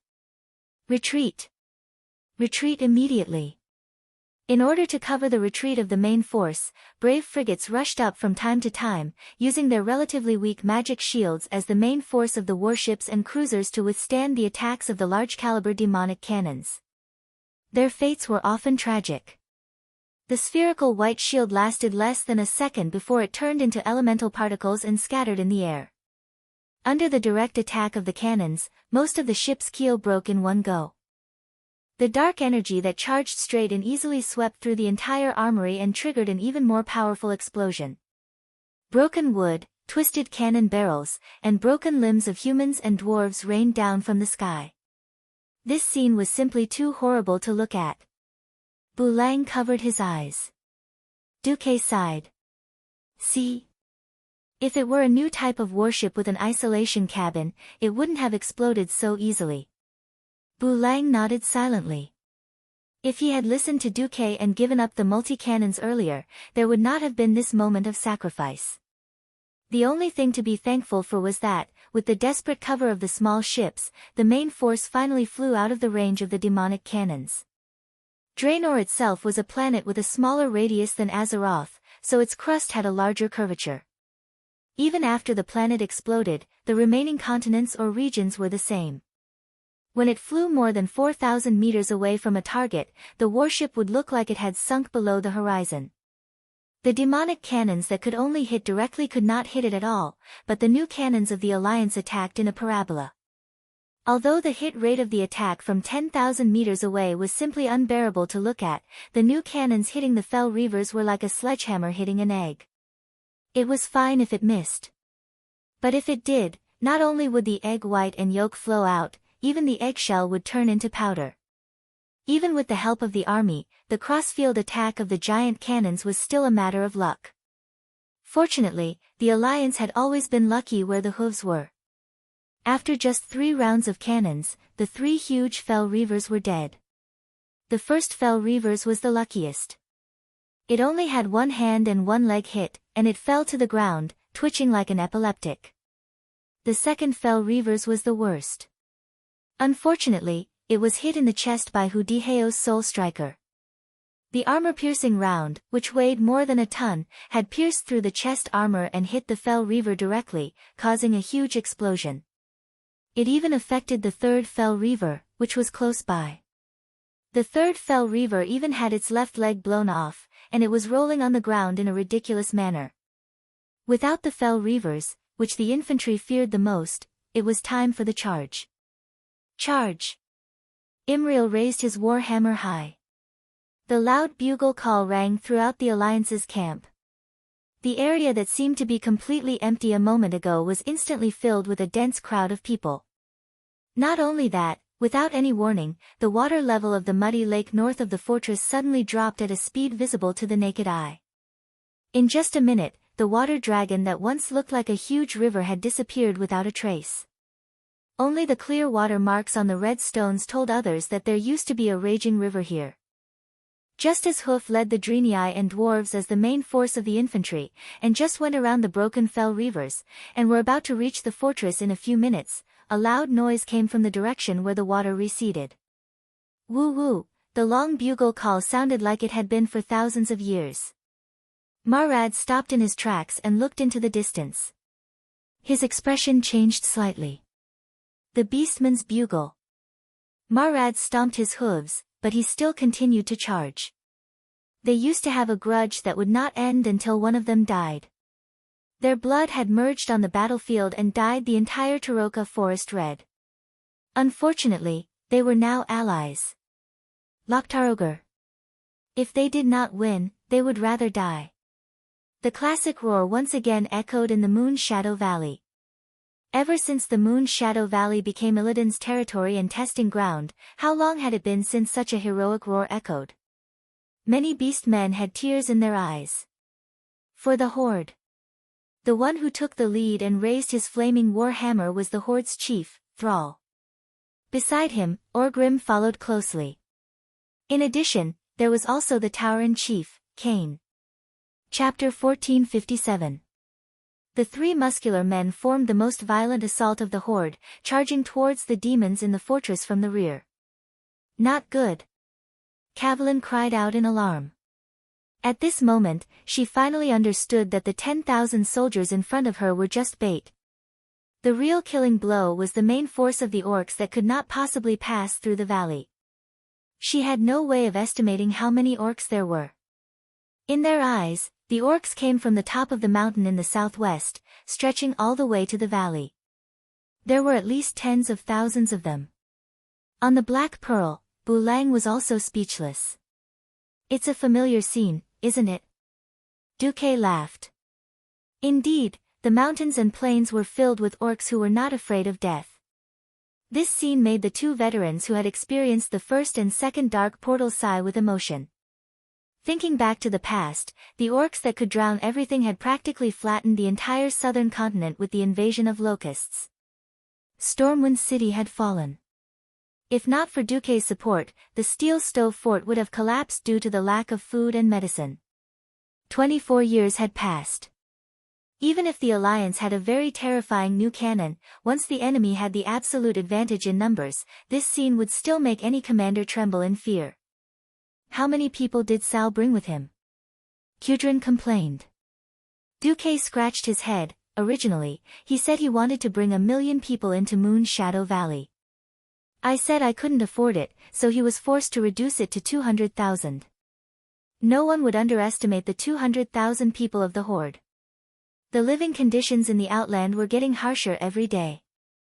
The old, weak, sick and disabled basically all died when the Zul invaded Azeroth. The edge of the continent was collapsing day by day, and the living space was decreasing day by day. Which clan did not fight to the death to snatch a hunting ground? It was not an exaggeration to say that the current orcs were all born from mountains of corpses and seas of blood. If the only thing that restricted the orcs' combat power was their outdated weapons and equipment. But now, this problem no longer existed. The tribes could shamelessly ask the Alliance to provide them with food and holy water, but the Alliance would never provide them with weapons for free. On the continent of Azeroth Kalimdor, every goblin factory belonging to the Rustwater conglomerate was working overtime day and night. Even Duque, who was used to seeing the world, felt his scalp tingle when he saw that kind of place that could be called a sweatshop. As a price, the tribe managed to gather 300,000 sets of armor and 500,000 heavy steel weapons in a very short period of time. Nowadays, all the weapons were polished by the Naru of Shotrath City. It didn't matter if it was foot water or shampoo. At this moment, every weapon in the hands of the tribal warriors shone with golden light. Even though many of the golden lights were dull and impure, they were still weapons against demons. The beastmen's footsteps were very fast, and their endurance was also quite good. They almost didn't need to pant or slow down while charging more than 3,000 meters. Soon, tens of thousands of orcs charged into the military fortress that didn't have any special defenses. Originally, there was, but before the beastmen charged, Duque kindly let the Royal Kiln Regiment plow the front lines where there were demonic cannons. Under the perfect coordination of the infantry and cannons, the result was that the tribe, which was basically made up of soldiers, was able to directly pull the demons into close combat without suffering much from the opponent's long-range attacks. Let the old battleship team approach. The tribe entered close combat, and then used ultra-long-range attacks from 10,000 meters away. Due to the problem of accuracy, it seemed like they were deliberately tricking their allies. Duque was disdainful, so he simply let the old battleship approach the military fortress and use its cannons to cover deeper into the military fortress. The moment the Black Pearl crossed the horizon and saw the military fortress, a deafening sound wave swept over like a tide. It easily passed through the thick deck of the ship and rushed into the eardrums of everyone present, washing over them repeatedly. Duque frowned. Although this mark didn't really have a sense of hearing, he had lowered the volume of the scene in Karazhan.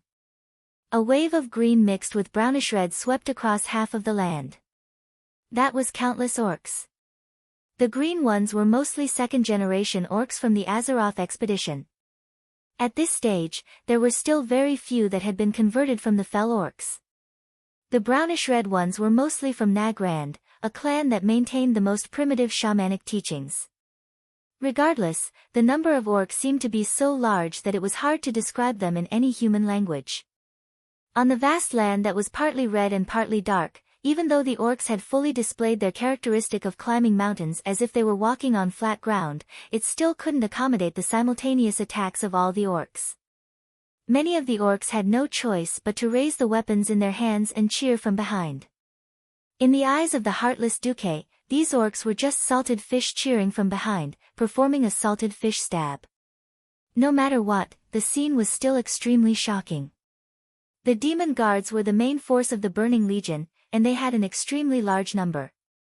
But if you looked down on them, there was only one consequence: to be cleaved in half by their axes. They were warriors recruited from the Morgul clan and served as soldiers of the Legion. In the past, they could only see the demon guards charging in groups and piling up the enemies to death. But today, they saw an even more exaggerated number of orcs. They were like an army of ants in the forest, swallowing everything in their way. The hellfire from the death furnace was released in rows. The blazing flames on their bodies were the biggest threat to the melee combatants. At this moment, an empty spot on the battlefield suddenly split open, and a huge water pillar that even 100 orcs couldn't encircle soared into the sky. At the top of the water pillar, there was a vague figure of a huge water elemental. The unstable Hydas used to be Vash's servant, but now he was one of the Alliance's thugs. He waved his round arm, and the water pillar that seemed to reach the sky suddenly poured on the heads of the hellfire. So what if it was fire? Extinguish fire with water. This time, the faces of the Legion leaders finally changed. They had their own flag, two huge double-headed swords forming a cross, and holding the two swords were impressively 6 slender arms. These represented the 3 leaders of this army. In the past 25,000 years, it had participated in hundreds of wars to exterminate planets. Although it didn't belong to the first line of the Burning Legion, it was definitely famous. Now, this legion was almost completely destroyed. Chapter 1458. The demon guards might be able to split an orc apart with brute force, but they would be chopped into meat paste by more orcs with their shiny golden axes. The few remaining army flags struggled to hold on in the green and brownish-red waves. But it didn't take long for all the army flags to be completely submerged by the orc tide. As long as the souls of the demons returned to the twisting nether, they could be resurrected countless times. The souls of the demons that were separated from their dead bodies floated in the air and laughed at the ugly orcs below. Then, they encountered something they didn't want to encounter the most: their souls were imprisoned. Those who could peek into the spirit world could see that behind the Horde army, scarlet magic formations with complicated patterns and filled with evil aura were unfolding. At the center of these huge magic formations, there must be at least one orc warlock holding a skeleton staff and chanting. Warlocks were a profession that conflicted with the mainstream values of the Alliance. When the Dalagen was destroyed, the warlocks put in a lot of effort to help defend, which was why they were recognized by the Alliance and became a legal profession. It was just that young magic apprentices yearned to become a god of magic like their idol, Duke Marcus, rather than a dirty and evil warlock. After the warlocks failed to summon powerful demons many times and caused many tragedies, the apprentices had a bad impression of warlocks. In the Alliance, there wasn't even one warlock among 100 pharaohs. But in the Horde, the orcs, and even the newly joined Tauren and goblins were very accepting of warlocks. As a result, the number of warlocks in the horde was similar to that of the mages, second only to the shamans. The orc warriors at the front killed the demons. The orc warlocks at the back were also enjoying this feast of souls. With the help of the magic formations, they could destroy the souls of the demon guards that were separated from their bodies. They could make them into materials that could be used to cast powerful spells, soul fragments. And the more powerful demons would be enslaved in the cruelest way. Chains that symbolized shame were chained around the necks of the apocalypse guards. Listening to the wails of these powerful demons in the spiritual realm and seeing their miserable state of being enslaved in anger and unwillingness, the warlocks let out triumphant laughter. No one noticed that the Sun King Anastrian's dark eye sockets were flickering. If the last battle of Ankh-Kiraj was a feast for the Alliance, not only did the Alliance seize the powerful floating fortress of Naxxramas, but they also took in the powerful Kiraj insect people as their servants, then this expedition to the Outland was a carnival for the orcs. A conservative estimate was that more than 2 million strong orcs would return to the embrace of the horde, and more than 3 million women and children would actually make the orcs the dominant race in the horde. But, the Forgotten Ones didn't gain anything. They were forbidden to resurrect the dead elves and humans as the new Forsaken. As for the Beast Men, the Forgotten Ones, they did not acknowledge Anastrian's rule at all. These ingrates followed Orgrim and fought for the benefit of the Beast Men. He. Do you really think I, Anastrian Sunstrider, am a slave? The Sun King sneered. Suddenly, a magical message arrived. Anastrian, it's your turn. Take care of that 6-armed female demon. Sar's order came. Simple and straightforward, coupled with a rough voice, no matter how many times Anastrian heard it, he couldn't get used to it. The noble and elegant high elves never spoke in such a way. And every time, such a conversation would hurt Anastrian's modesty as the Sun King. The anger factor was burning in the soul fire. Yes, great chief. The Sun King still bowed respectfully. The undead had no expression to speak of. In the eyes of most living beings, the Forgotten Ones had no emotions. Obviously, they were all wrong. In this battle, Sar, Orgrim and Cain killed the Lord of the Abyss, Macedon and Magaroran. Kavrin, the female prophet of Shivara, was killed by Anastrian and her soul was captured. There was no doubt as to why the Sun King could capture the soul. True heroes often had multiple professions and were proficient in all 3 fields. Uther was not a priest turned paladin. Back then, Thuzad was a pharaoh turned warlock, and later became a lich. For true geniuses, the so-called barriers of professions did not exist. The only difference was whether they wanted to do it or not. On the Black Pearl, there was a familiar yet strange guest, Muradin Bronzebeard. Oh! My second brother. Bulang raised a gun with a tip that looked like a trumpet and fired a shot at Muradin. Of course, there was no bullet in this old gun. It was full of inferior gunpowder. This shot did no damage to Muradin, who was in a panic and had cast Avatar halfway. It was purely a spray to his face. Yes, Muradin's face was blackened. Then, the second brother of the Bronzebeard family responded with an iron fist of love that said, "I'm bigger than you," to his third brother. The 2 idiots punched each other many times before they sat down, panting. Are you done? Duque asked. No. But we'll continue in private. Alright, you guys played really well. Duque was speechless. Muradin looked left and right, and glanced at Duque, who was disguised as Mark, for a long time. In the end, he nodded with a strange expression. No. In terms of tricks, we can't compare to you mages even if we play for 1,000 years. Apparently, Magni had informed Muradin of Mark Dooku's identity. Duque did not mind. This was not a secret among the true higher-ups of the Alliance. By the way, don't you need to rest? Would Magni be willing to let you come to the Outland? Big brother. He's busy dealing with his daughter, Moira, Muradin continued to secretly explain to Duque. Moira Bronzebeard, the daughter of Magni Bronzebeard, was originally the princess of Iron Furnace Castle. Later, she fell in love with Emperor Dragon Thorisin of the Black Iron tribe and followed him to Blackrock Mountain. She took her husband's surname and was called Moira Thorisin. Duque did not expect this to happen before the death of Ragnaros. However, this small plot was too secondary to the alliance. Although it was very important to the dwarves, Lager and Nefarian were causing trouble at the same time, and Duque had no time to care about this kind of melodramatic story of the daughter of his enemy falling in love with the leader of his enemy. In the end, history quietly returned to the right path. After picking up Muradin, Magni received a report of his daughter's disappearance. He went back and urgently asked William to borrow Valera to investigate the matter. In the end, Valera did not hesitate to kill Thorisin, who raped and insulted the princess. No one knew whether it was because a grown girl could not be kept at home, or if Thorisin had conquered this beautiful dwarf princess with sex. Anyway, Moira directly announced that she had the daughter of Magni's enemy, Thorisin, and that after Thorisin's death, she would become the new queen of the Black Iron Dwarves. Chapter 1459.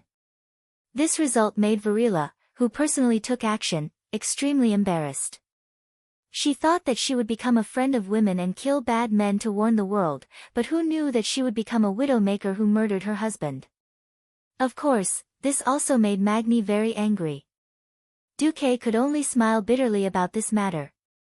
If things continued to develop like this, Magni would have an opportunity to become a demigod in a few years. However, taking advantage of Magni's unexpected apotheosis, Moira, the traitorous princess, would try to seize power.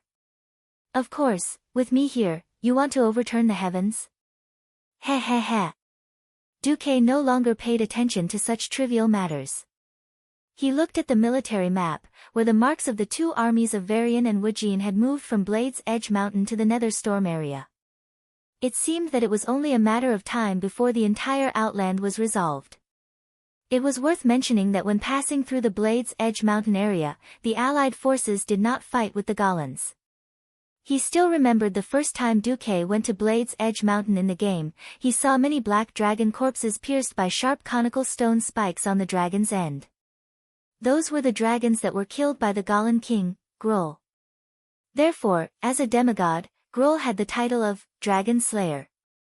His body lived in the depths of Gruul's lair in the north of Blade's Edge Mountain, and his powerful fist would kill anyone who dared to challenge him.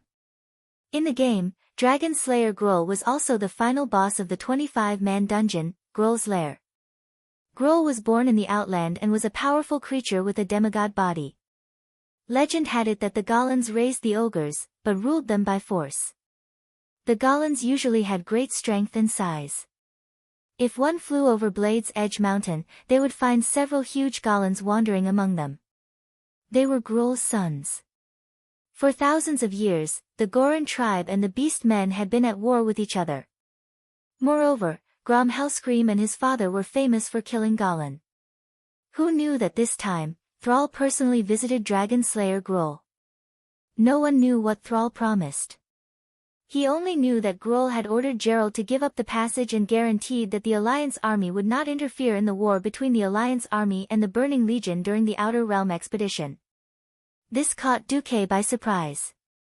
For this reason, Jaina specifically reminded Duque, be careful, the possibility of the Goran family joining the tribe is not small. Perhaps they had a feud. Since the Outland is going to be destroyed, it is not impossible for Gruul to make concessions and join the tribe in order to survive. Duque smiled. Since we can subdue the Karaji insect people and recruit the Naga tribe, why can't the tribe have Goran? And it's not their first time working together. During the second battle of the Dark Portal, Orgrim had convinced some of the Gorans to join the Horde's attack on Silvery Moon City. March 3, year 24 of the Dark Portal. If one only looked at the military map of the Outer Realm, anyone would think that the outcome of this war had already been decided. This was because apart from a small part of Moon's Shadow Valley, all of the Outer Realms had the flags of the Allied forces. From the northernmost Nether Storm Zone to the southernmost Taroka Forest.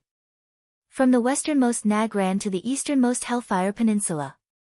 The Allied forces had almost wiped out all of Illidan's forces, and the rest were just some guys who were unwilling to be left out and engaged in guerrilla warfare, which did not affect the overall situation. Outside the dark temple located in the easternmost part of Moon Shadow Valley, the Shatar altar occupied by the Ordo faction of Shatrath City in the northwest, the Temple of Stars occupied by the Astrologer faction in the southwest. On the high ground in the west, where the ruins of Bali used to be, a huge horde barracks had been built. Echoing the horde barracks was the Watchman's Cage, which should have been controlled by the Great Ung Oath Keeper. That place had now become the Alliance Barracks. 300,000 elite horde warriors were ready to go. The same was true for the 150,000 Alliance elites.